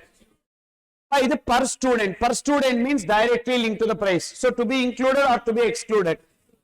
To be, and in the given price it is already. So, super pa. Subsidy from state government of Orissa, as per provision it is to be excluded. To arrive at this 18,000 already we excluded it. So, ignore. Clear? Then, next, second one. Second subsidy is what? PQ Charitable Trust, again 200 per student, means directly linked to the price. From others, as per provision, included. And in the given price it is excluded. In the given price it is excluded. So therefore we need to add. So how much is that? 200. Then third one, subsidy from Government of Japan. Provision wise it is to be included or to be excluded? Only subsidy from central government or state government to be excluded. All other subsidies to be included. So this is to be, but in the given price it is, so 100. Therefore the value will be taken as 18,300. Understood everyone? Now suppose if you take view 2. View 2. What is view 2? Without considering the subsidy, means that X itself is 18,000. You understood? We have not reduced subsidy. Then what is the transaction value? 18,000 transaction value. Subsidy from state government of Orissa, to be included or to be excluded? To be, but in the given price, not excluded. So we need to deduct. How much? 500 we need to deduct. Then subsidy from trust, to be included or to be excluded? To be included. In the given price it is already included. We did not exclude, already included. So ignore. Then subsidy from Government of Japan, to be included or to be excluded? To be included. In the given price it is, we have not excluded, means already included. So what will be taken as a value? 17,500. Sir, answer will differ. Definitely answer will differ. It is not two alternatives. It is two views. So answer will definitely differ. Now you have to look out for the information in the question. So depending upon question we will take. Suppose if the question is silent, always follow view 1 by writing the assumption. So in the given price, it is assumed that the price is after considering subsidy, like that. Okay. Now what are the 5 inclusions, pa? Come on. So these 5 inclusions you can remember with a keyword T or sis. So T Rajendra, like that one person is there. who is famous in Tamil Nadu, known for sister sentiment. Okay, so TR sister. Okay, now section 15 to A, 15 to B, because with class we need to write in exam. So in exam when you are writing 15 to A, 15 to B like that and all, valuer will think, oh, some student he is, so he is writing with clause and all, so means he is a pro, like that they will think. We only know how much extent we are pro. Okay, so 15 to C, 15 to D, 15 to E. Now, so what is T? Tax, duties and cess other than GST. R, recipient incurring expenses on behalf of supplier. Yes, supplier incurring the expenses and charged it to recipient. Then I, interest, late fee, penalty for delay in receipt of consideration. Then yes, subsidy, subsidy from whom? Other than CGRSG, directly linked to price. Clear here? So these are the 5 inclusions that we have. And now, see this, some more points in related to inclusions. So we have seen these inclusions. Look into page number 53, important notes.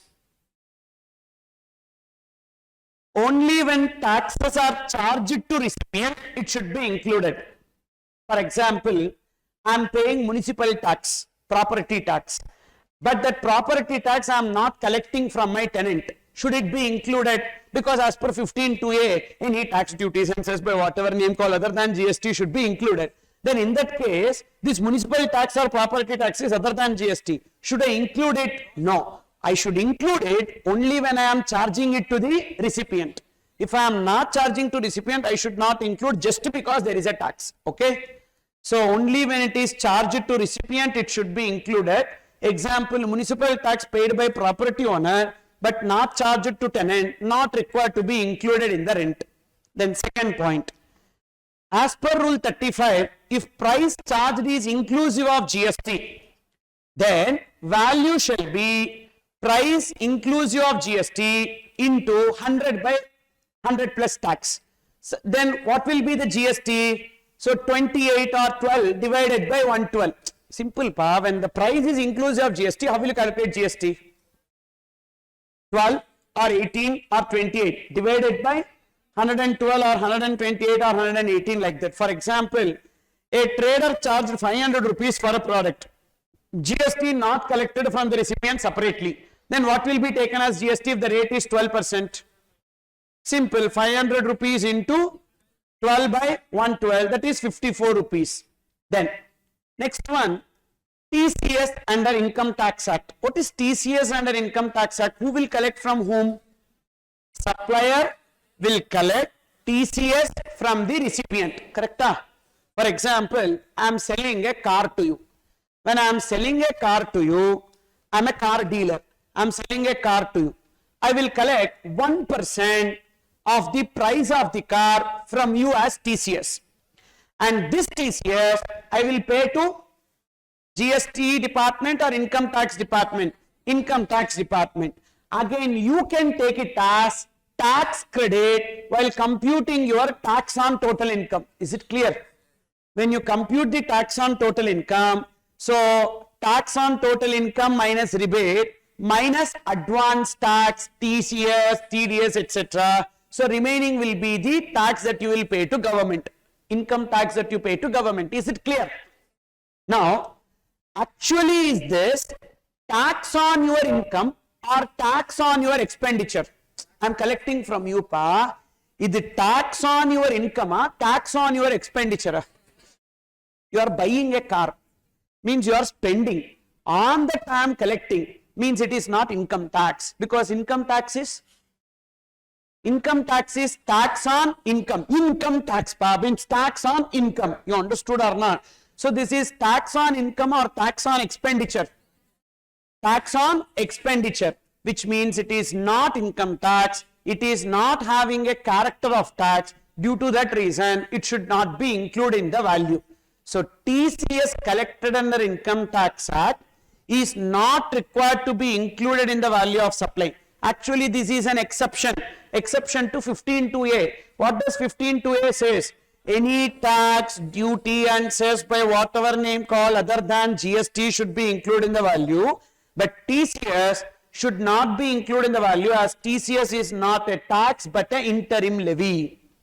Now, for example, purchase value of timber wood is 1 lakh and TCS is 2.5, rate of GST is 18%. So, amount before tax 1 lakh. TCS will be computed on 1 lakh 2,500. Now, should we add 2,500 while computing GST? No. So, GST also will be computed on 1 lakh only, that is 18,000 rupees. Then, this point already we discussed. Incidental expenses, whether incurred before or at the time of delivery or after supply, to be included in the value. This example also I told you, installation. AC dealer charge 3,000 towards installation of AC. Such installation charges to be included in the value even though the same is incurred after supply. But sir, this installation, AC and installation you said as composite supply, mixed supply. Again you are telling in value of supply. The value of supply is different and rate of GST is different. Value of supply is installation you include. Now what should be the rate of GST? Now you see composite supply or mixed supply. So valuation is different from rate of GST. Is it clear? Only when we determine the rate of GST, we apply composite supply or mixed supply. Then, so illustration 1, page number 55, admission to True Theatre is 90 rupees per ticket for a Tamil movie as well as for a Hindi movie, plus entertainment tax 10% on Tamil movie and 20% on other languages. In the month of November, True Theatre sold 2,000 tickets of Tamil movie. So 2,000 tickets, what is the price per ticket? 90 rupees. And on that, what is the entertainment tax? 10%. So what should be taken as value for payment of GST? 2,000 into 90 plus 10%. So please see how much? 2,000 into 90 plus 10%. 1,98,000. So on that 1,98,000, we need to pay GST. Because while computing GST, we need to add all taxes, duties and cess by whatever name called. Then Hindi movie 1,500 tickets. So 1,500 tickets into 90 rupees per ticket plus 20%. 1,62,000 will be taken as value for payment of GST. Illustration 2 already discussed, 3 also already discussed, 4 also already discussed. Now look into exclusions from the value of supply, last subsection, section 15 subsection 3. 15 subsection 1 is what? Value equals to transaction value. 15 subsection 2 is what? Inclusions in the value. 15 subsection 3 is exclusion from the value. What is to be excluded from the value? Discount. Discount is divided into 3. See there. Discount given before or at the time of supply. What is the discount? Trade discount, quantity discount, not cash discount. Cash discount we give after supply. So at the time of supply, before or at the time of supply. So trade discount, then quantity discount. What is quantity discount means? You buy in bulk, so I will be giving a discount. Okay, quantity discount. And then regional discount. Regional discount means you are from a particular locality.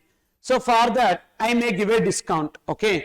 So that is, say for example, I am also from Madurai. You are also from Madurai. So therefore you are from Madurai. So I will give a discount like that. Usually Madurai people will have very much attachment. Okay. Like that they may give. That is example of regional discount. Okay.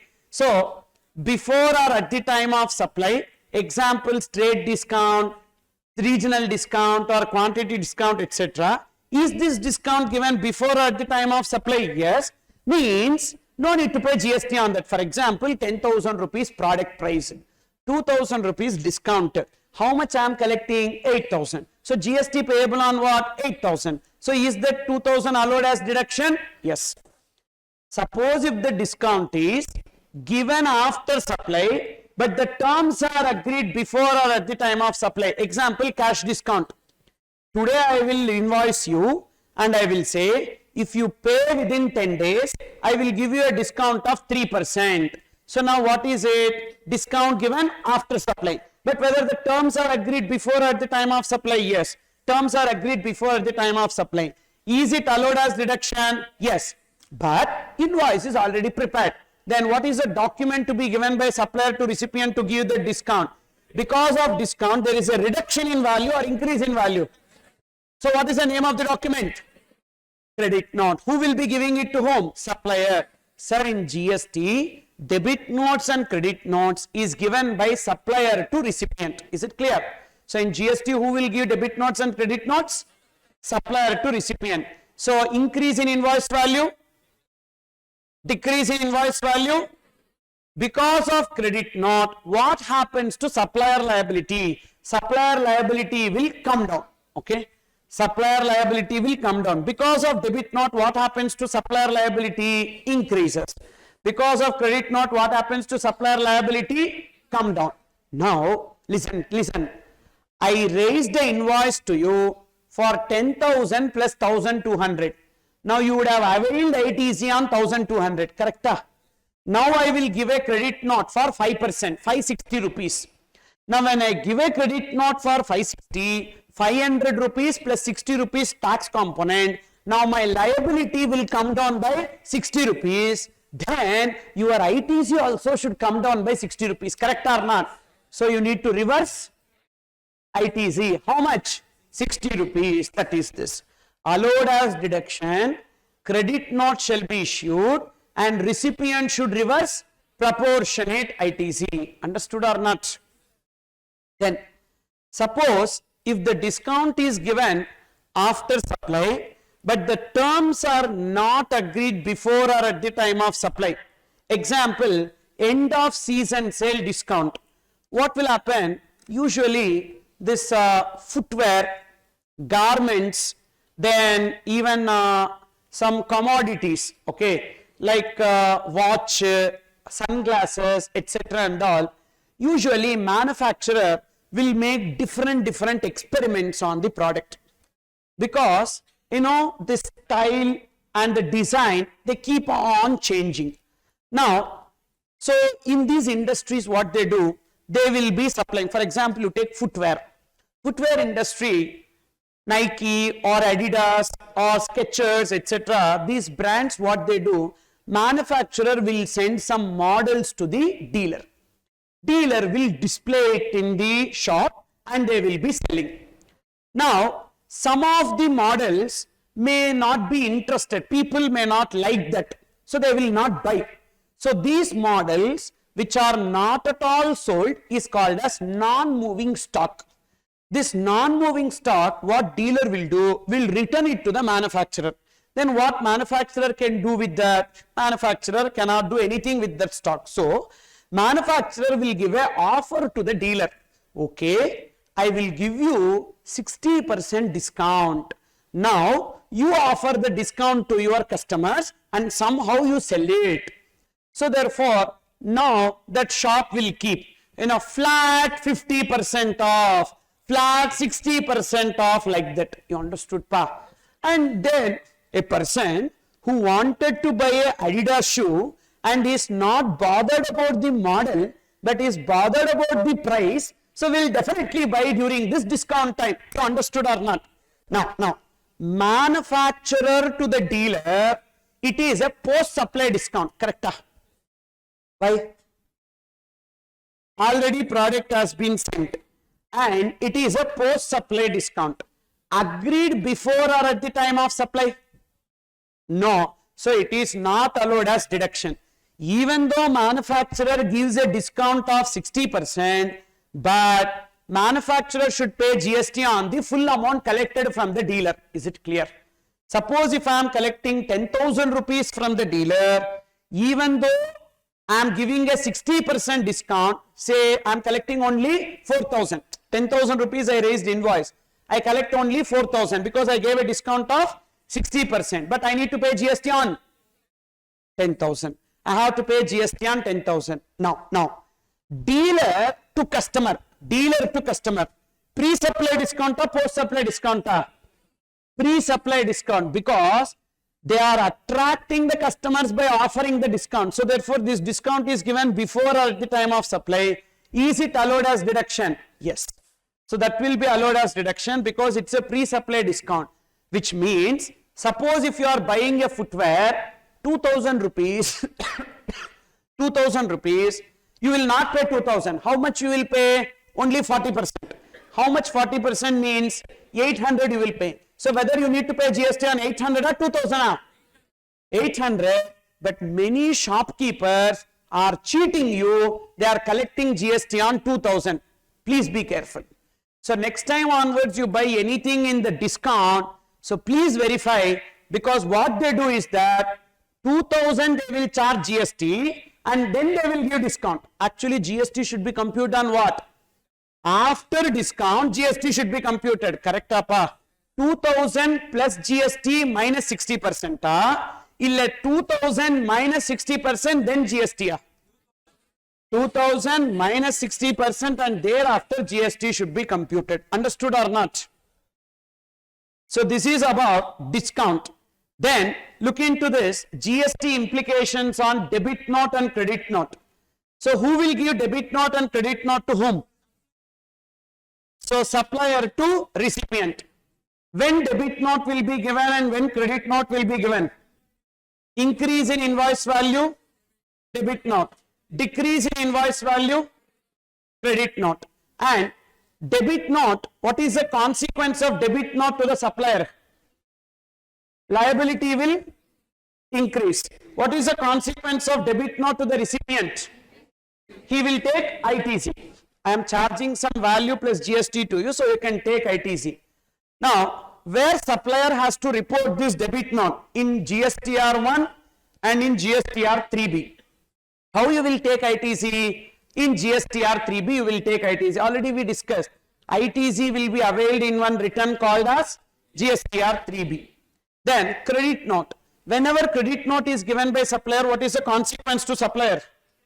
Increase in liability or decrease in liability? Decrease in liability. Then what recipient should do? Reverse the ITC. So therefore supplier should report it in GSTR1 and GSTR3B. Then what recipient has to do? Reverse the ITC. Where he will reverse the ITC? Availment of ITC, reversal of ITC, utilization of ITC, all these things will happen in one return only. What is that one return? GSTR3B. Availment means taking credit. Reversal means reducing the credit. And utilization means set off with the liability. All this we will do in which statement? GSTR3B. Understood? What is the time limit for giving debit note? No time limit. Why no time limit? Because of debit note, what happened to the liability of supplier? Means income to government or loss to government. So no time limit. After 10 years also you give debit note, no issue. Credit note. Because of credit note, what happens to the liability of the supplier? Decreases. Income to government or loss to government? So time limit. You understood or not? What is that time limit? 30th November of the succeeding financial year. Remember, this is an amendment. So what is the time limit to issue the credit note? 30th November of the succeeding financial year or date of filing annual return, whichever is earlier. Not only for this, but even there are total 5 situations for that the time limit is common. What are the 5 situations? Time limit for availment of ITC. So within what time we should take ITC, avail ITC. Then time limit for issuance of credit note. Time limit for rectification of GSTR1. Time limit for rectification of GSTR3B. And time limit for rectification of GSTR8. So e-commerce operator return, TCS return. So these 5 cases, the time limit is same. What is the time limit? 30th November of the succeeding financial year or date of filing annual return, whichever is earlier. So what are the 5 cases? Come on. Time limit for availment of ITC. Then time limit for issuance of credit note. then time limit for rectification of GSTR1, GSTR3B and GSTR8. For these 5, the time limit is same. What is the time limit? 30th November of next financial year. Due date of return, actual date of filing annual return. Actual date. They did not give due date. So, date of filing annual return. Date of filing annual return means actual date of filing annual return, whichever is earlier or whichever is later. Whichever is earlier. Okay. Now, what is the due date of filing annual return? 31st December. They did not give that. So, you can file the annual return on September also. So, September or November, whichever is earlier, September. Suppose if you file annual return in December, November will be earlier. Okay. Then, see this illustration. This is how you may get a question on credit note. A Limited, GST registered supplier, manufacturer, has supplied goods under cover of a tax invoice, 20,000 plus 5% GST. Tax invoice is dated 30th August 2020 and has been reported in return file for the month of August 2020. Sir, what is the financial year for this invoice? 30th August 2020 means financial year. For financial year 2021, what is the time limit for issuance of credit note? 30th November 2021, next financial year, 30th November of next financial year, or date of filing annual return. We don't have the information, so we will take 31st December 2021, whichever is, which is earlier. So therefore, for this financial year, by when the credit note should be given? 30th November. Look into the first situation. Goods are returned by the recipient in December 2020 and supplier returning the full amount of 21,000 to the recipient. First sales returns. Can we give credit note? Reduction in invoice value, increase in invoice value. Reduction in invoice value. So we can give a credit note. And what is the time limit to give credit note in this case? 30th November. But when the goods are returned? December 2020. So can we give the credit note? Yes or no? Yes. And whether we return full amount? How much amount collected? 21,000. Full amount we have returned? Yes. So we can give a credit note. In which month we can give credit note? December 2020. Because of that, what will happen? Reduction in liability. To what extent? 1,000 rupees. In which month? December 2020. See the answer. In such case, supplier can issue credit note under section 34. He shall declare credit note in the return filed for December 2020. He will get adjustment benefit, that is reduction in output tax liability of 1,000 rupees. Done. Second situation you see. Goods are returned by the recipient in December 2020 and supplier returning amount of 20,000 only to the recipient. But 21,000 I collected. I returned only 20,000. So now, will I get a reduction in liability? Why? Why I will not get reduction in liability? Sir, if I have returned the full amount, then I have the incidence of tax. As I have the incidence of tax, I will get the refund. But when I returned only 20,000, means already I collected 1,000 rupees from the customer. Correct? If I get again 1,000 rupees reduction in liability, means I am getting double benefit. Correct or not? So that is not agreeable. So only when you return full amount, we will get a reduction in liability. So can the credit note be issued? Yes, but not under section 34, not under GST. A normal credit note can be given for 20,000 rupees and this cannot be reported in the return. This will not lead to reduction in liability. Please see the answer. In such case, supplier can issue credit note. Is it under section 34? No, not under section 34. And whether he will declare that credit note in the return file for December 2020? No. No, he will not be able to declare that credit note. And will he get the adjustment benefit? No. Because the incidence of 1,000 rupees has been passed on to him, by him to the recipient. Then, incidence means liability, burden. Burden he is not having. He already collected that from the recipient. The next third one. Goods are returned by the recipient in Jan 2021 and supplier returning full amount of 21,000 to the recipient. In this case, so whether there will be credit note possible when it is to be issued, Jan 21, because of which it will lead to reduction in liability. By how much? 1,000. In which month? January. Whether it is credit note under section 34? Yes. So credit note under 34, he shall declare credit note in the return for Jan and it will get a reduction in liability of 1,000. Then fourth case, goods are returned by recipient in Jan 2022. Is it within the time limit?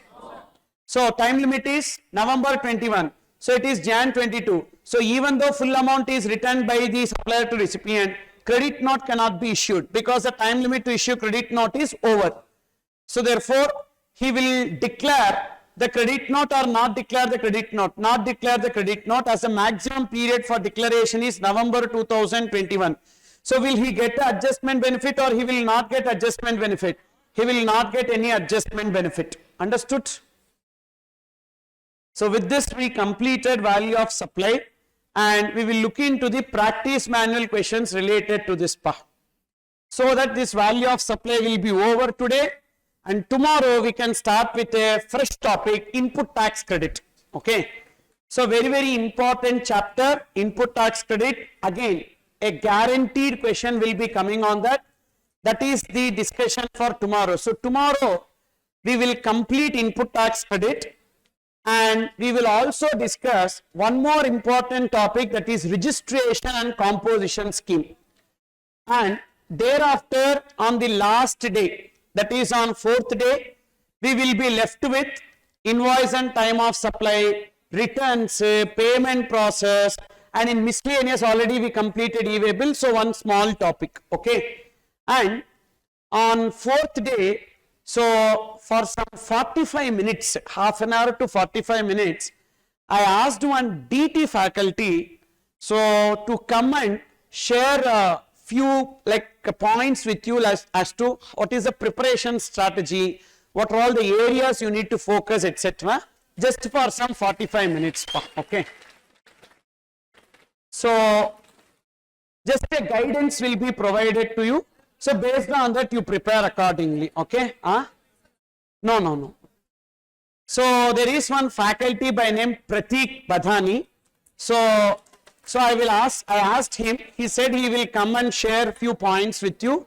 So he will take for 45 minutes. Okay. Remaining time then I will continue. And according to me, in income tax, you need to focus more on application, that is problems and solutions, because see, income tax is such a kind of subject wherein we will forget the provisions very easily. So the strategy for income tax according to me is simple.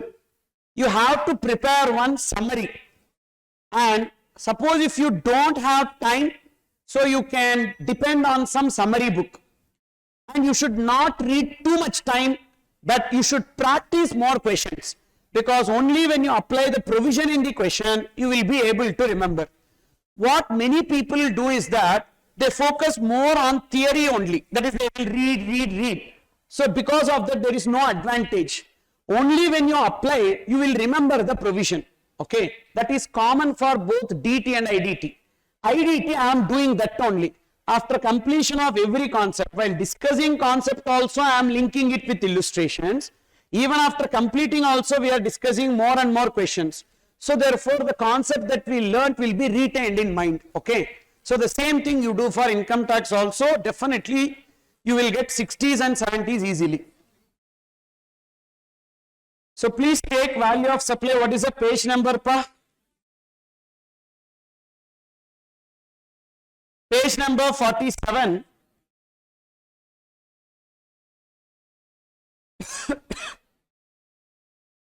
Value of supply, look into the first MCQ. Discount given after supply has been affected. After the supply has been affected. Discount is given after the supply has been affected. Means it is pre-supply discount or post-supply discount? Post-supply discount is deducted from the value of supply if such discount is given as per the terms and contract. Correct? Yes. And such discount is linked to the relevant invoices, and recipient has to reverse the proportionate ITC. All these three should be satisfied. Then only post-supply discount is allowed as deduction.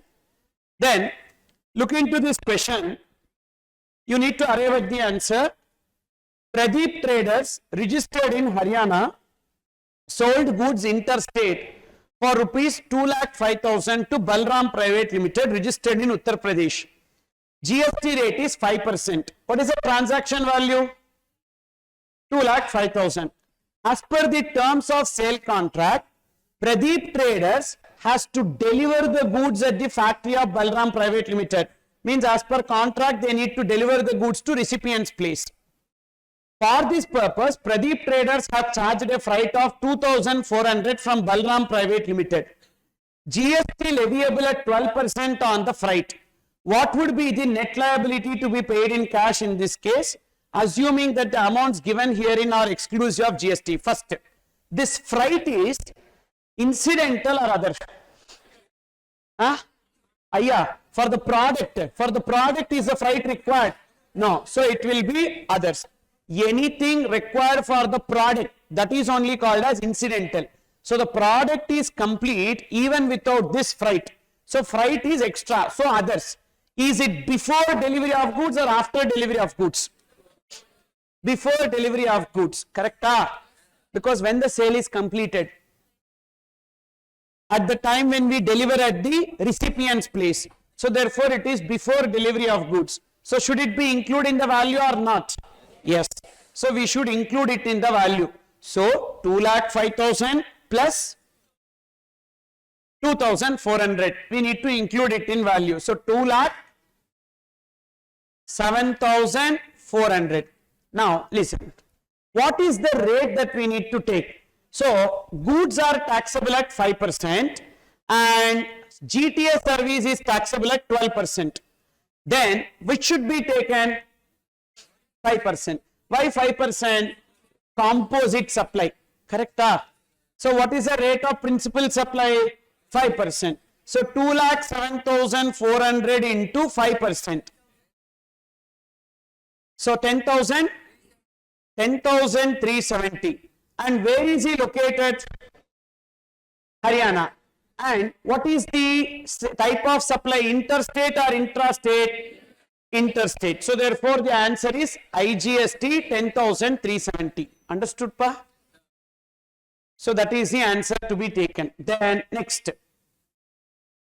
During the month of May, Z Limited sold goods to Y Limited for 2,55,000 and charged GST at 18%. However, owing to some defect in the goods, Y Limited returned the goods by issuing a debit note of 40,000 in the same month. Same month returned goods. Z Limited records the return of goods by issuing a credit note for 40,000 plus GST in the same month. Now, what will be the GST liability of Z Limited? So, what is the sale value? 2,55,000. What is the credit note? Because of credit note, what will happen to our liability? Decreases. So, 2,55,000 minus 40,000 into 18% or 2,55,000 into 18% minus 40,000 into 18%. Anyway, you can do. So, therefore, what will be the liability? 38,700. Understood here? Then, next. Descriptive questions. Question number 1. Are post-supply discount eligible for deduction from the value of supply in all situations? No. When it will be allowed as deduction? Only when the post-supply discount is agreed before or at the time of supply and a credit note is issued and the recipient reverses the ITC. Then next, consideration under GST law includes both monetary and non-monetary consideration. Discuss the correctness or otherwise of the statement with reference to the definition of the term consideration provided under CGST Act. So, whether consideration includes both monetary and non-monetary? Yes. So non-monetary can be in the form of goods or in the form of services. Monetary can be any amount received or receivable. But that should be in response to or in respect of or for inducement of supply of goods or services. Then question number 3, this is related to subsidies. Be careful. Sharp Minds Institute provides coaching for engineering entrance examination.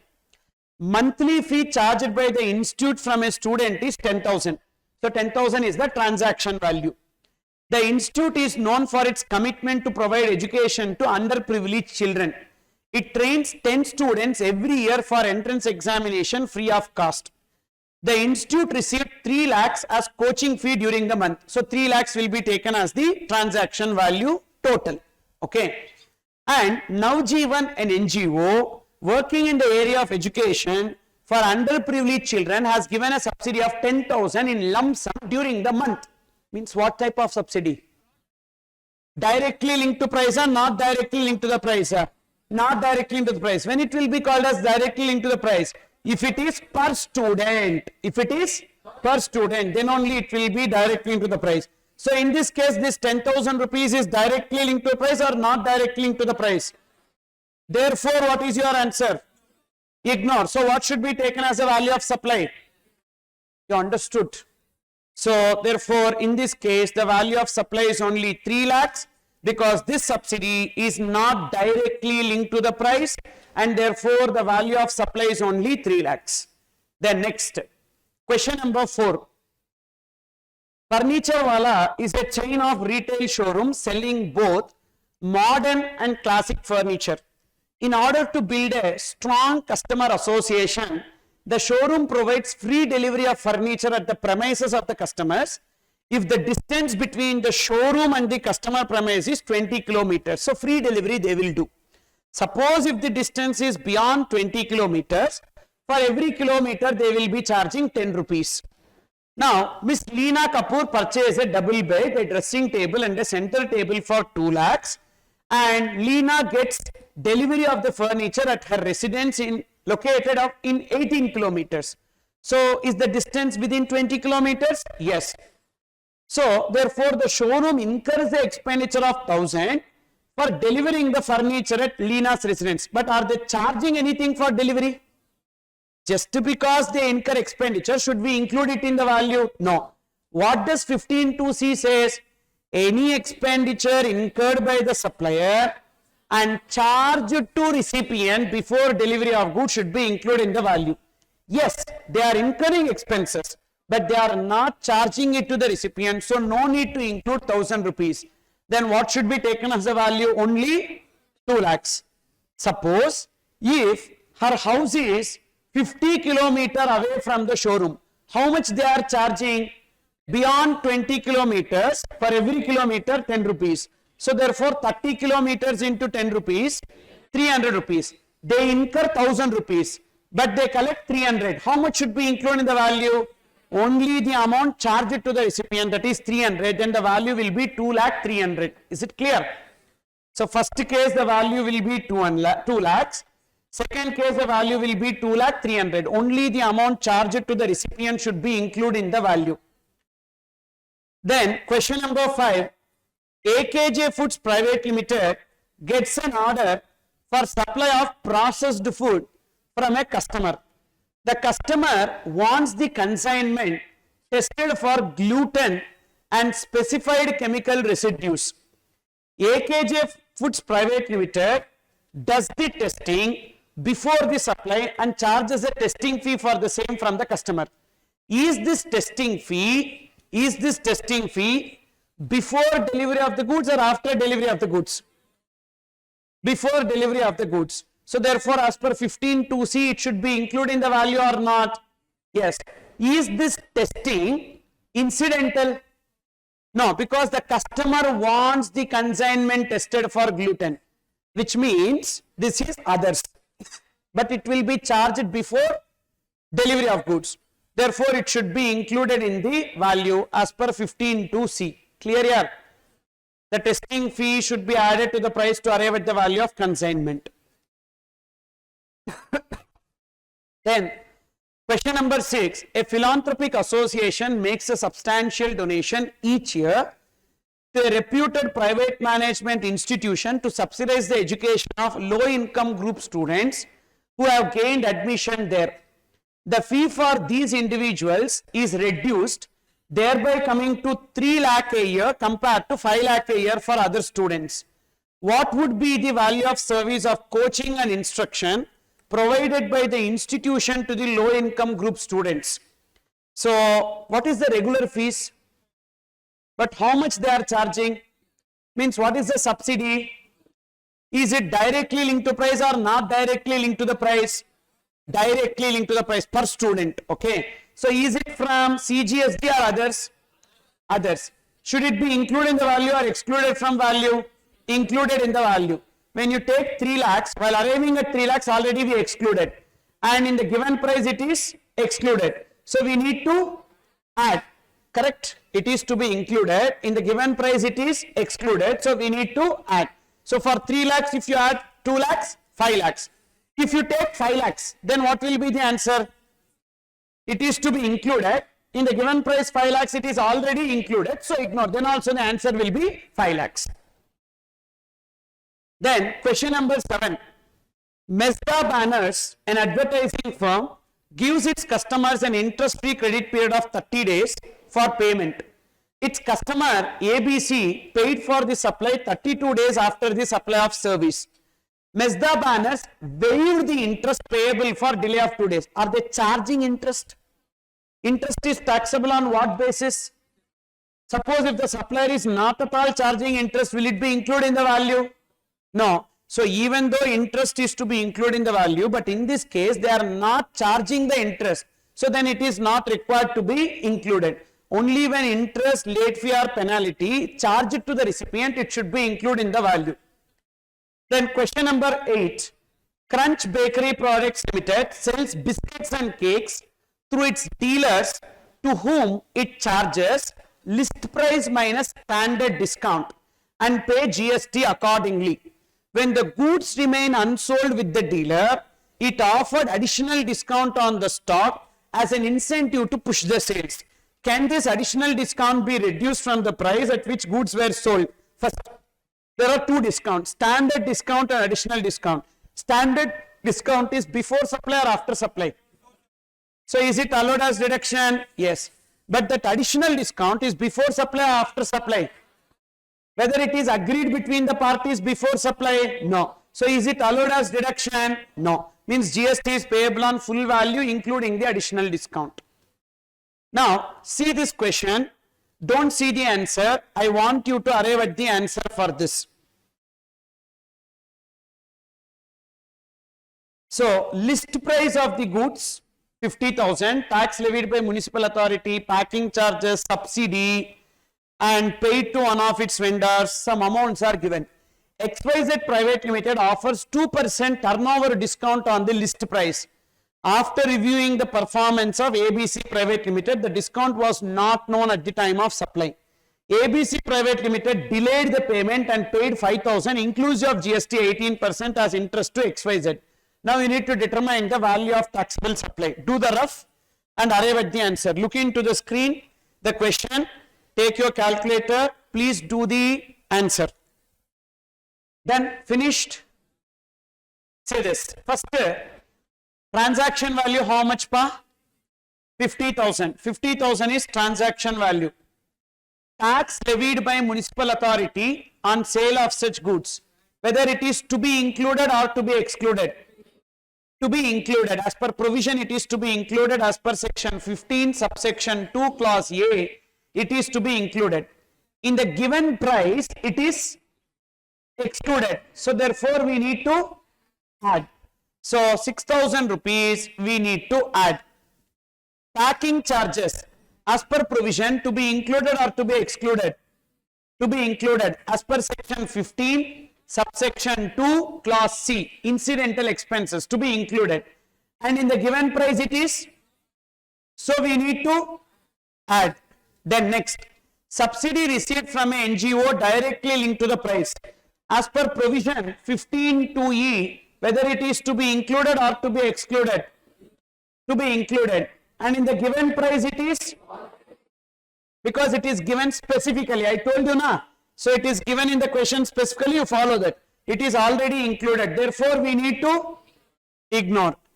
Paid to one of its vendors by ABC Private Limited in relation to service provided by vendor to XYZ Private Limited.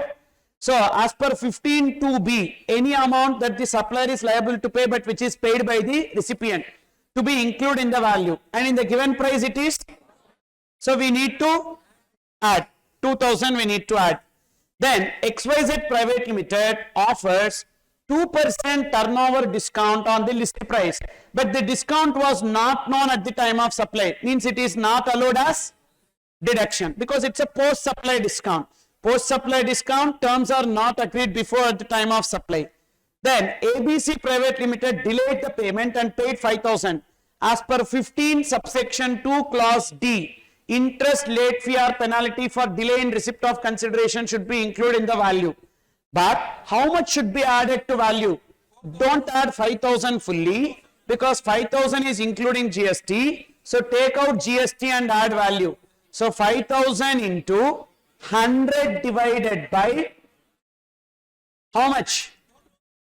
118. So that is 4,237 we need to add. Now what will be taken as a value? 50,000 plus 6,000 plus 2,500 plus 2,000. That is 60,500 plus 4,237. So 64,737. So that will be taken as the value. Understood pa? Clear here? Now one more question. See this.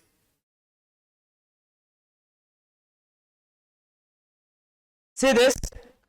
Price of the goods excluding taxes and other charges mentioned at serial number 3, 5 and 6. So 3, 5 and 6. 3, 5 and 6 are excluded or included? Excluding taxes and other charges mentioned in 3, 5, 6. So these are excluded. Okay. So 1 lakh will be taken as transaction value. Now municipal tax. Municipal tax as per provision you tell me pa. As per 15(2)(a it is to be included. To be included. In the given price it is excluded. Excluding taxes. Excluding taxes. As per provision it is to be included. In the given price it is excluded.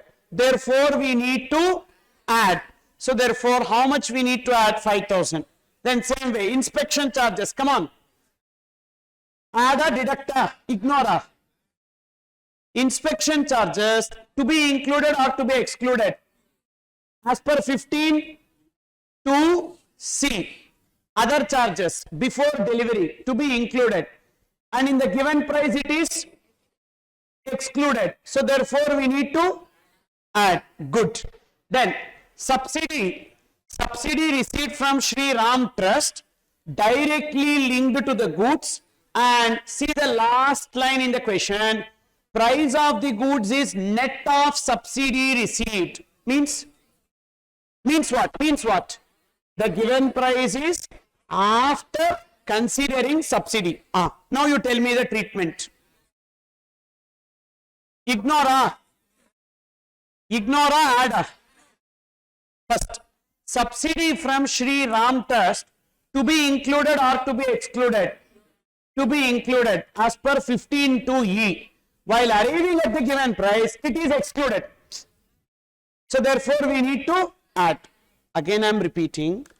Subsidy, net of subsidy means while arriving at 1 lakh, they reduced 5,000. X minus 5,000 is 1 lakh. And 5,000 rupees is to be included because it is from other than CGRSG. So it is to be included. In the given price, it is excluded. So therefore, we need to add.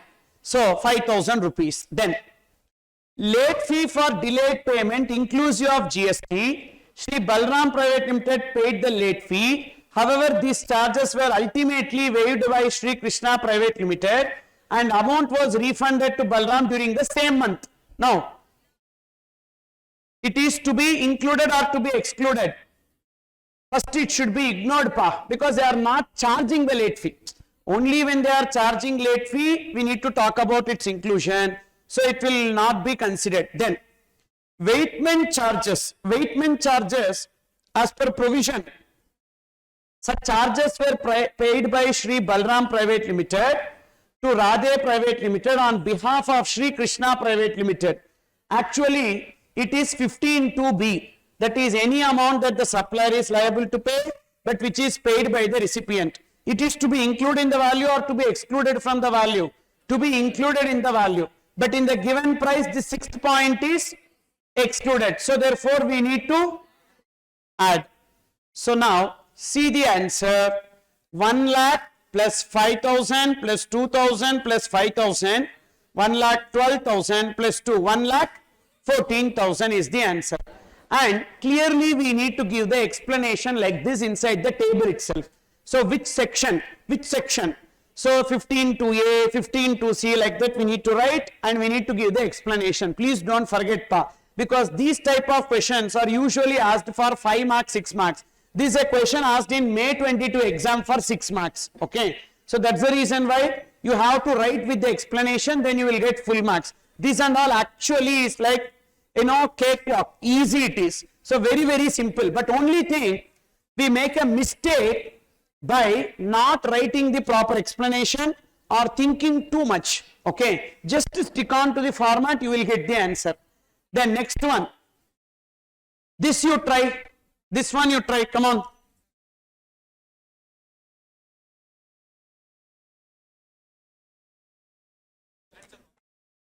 A previous question, book answer is wrong. How much you got? So please change the answer there. Huh?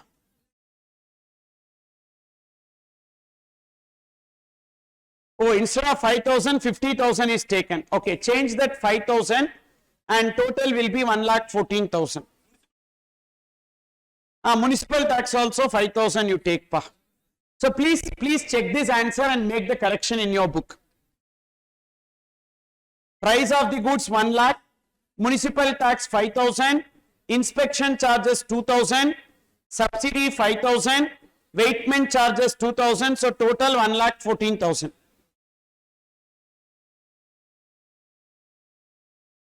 Okay. Next, see this Come on. Let's see.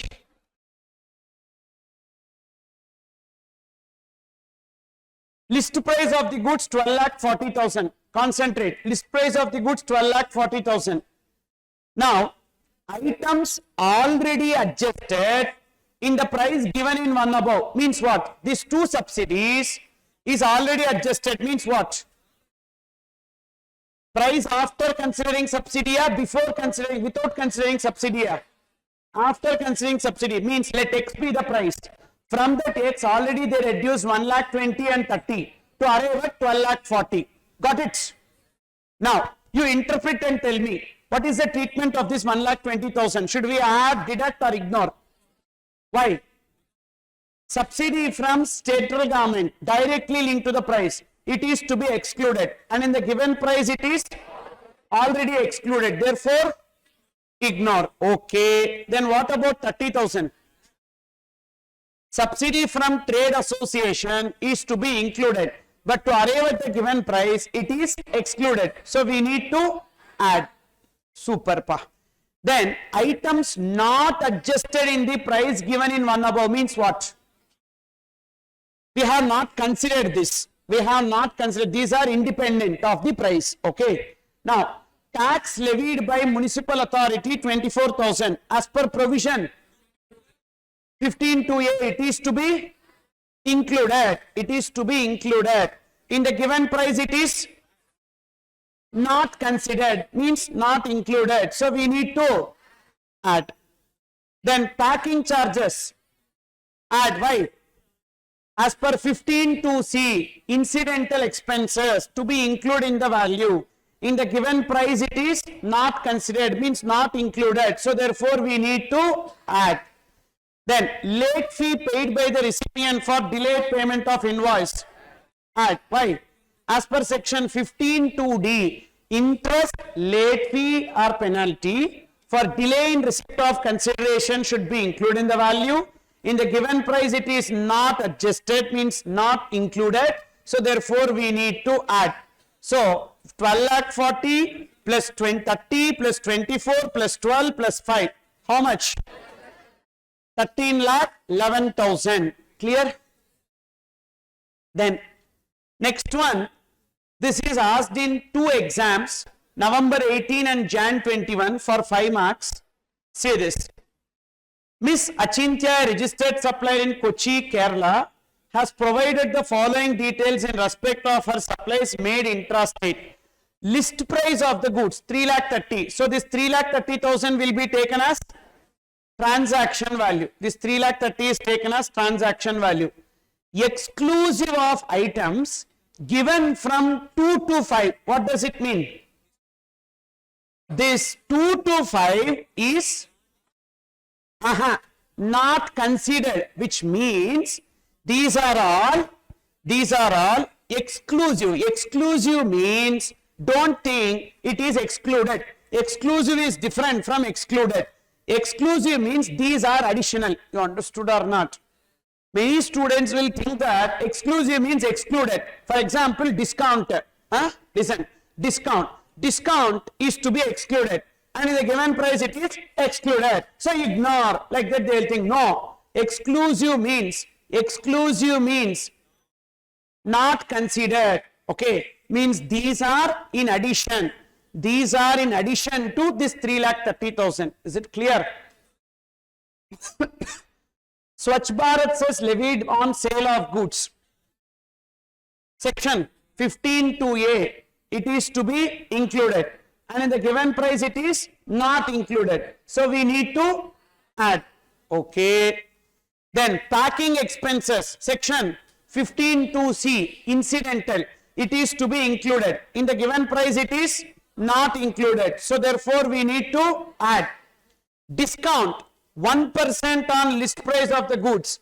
Is it before supply or after supply? Before supply. Recorded in the invoice. Means before supply. Recorded in the invoice. So which means, is it allowed as deduction? Yes. But in the given price, it is not considered. Which means, we need to deduct. How much? 1% of 3,30,000. 3,300. Next, subsidy received from state government for encouraging women entrepreneurs. So, what is your provision? As per provision, whether the given price is after considering subsidy or without considering subsidy. How you know without considering subsidy? Exclusive. Super pa. Now, first provision you tell me. As per 15(2)(e), it is to be included. It is to be included. So, why sir? Subsidy received from state government, no. Yes. Subsidy received from state government means in the given price it is not to be included. Correct? And while arriving at the given price, so is it considering subsidy or without considering subsidy? Without considering subsidy. So therefore we need to deduct 5,000. So 3,30,000 plus 12,500 plus 10,800 minus 3,000 minus 5,000. How much? 3,45,000. This subsidy point alone, once more I will repeat, okay, for my satisfaction. So subsidy received from state government, is to be excluded. But in the given price, the subsidy is not considered. Means they have not reduced. So we need to deduct. Is it clear? So that is the answer, 3,45,000, and thereafter they are telling that it is an intra-state supply. So therefore CGST, SGST, 9% and 9%. This is the mistake what I told you, that many students will be taking directly IGST without seeing that it is an intra-state supply. So therefore they need to write CGST 9%, SGST 9%. Then here I gave a note. The term exclusive mentioned in the question has been taken as not adjusted in the given price. Not adjusted in the given price means The list price given in the question is before adjusting the amount of discount and subsidy. Okay. However, it is also possible to take a view that list price excludes amount of discount and subsidy. Therefore, the same need not be deducted again from list price. But this assumption, we will not get marks if you do this way. So, if you want full marks and if your answer to be correct as per ICI answer, exclusive means what? Not considered. Exclusive means not considered. Okay, pa? Then, from this question number 13 onwards, can you try? But I want you to try today itself, and we have, I think, question number 17. So, total 4 questions are, 4 or 5 questions are there. So, you please try these questions. Okay, 13 to 17, 13, 14, 15, 16, 17, only 5 questions. Please try part today itself. Hardly it will take half an hour or 1 hour for you. So please try this and check the answer. You have any doubt, you should ask me tomorrow. Okay. Thank you. And tomorrow we will start with input tax credit. In these questions, if you have any doubt, you ask me to repeat these questions. I will repeat. Then we will move on to input tax credit. Okay. Thank you.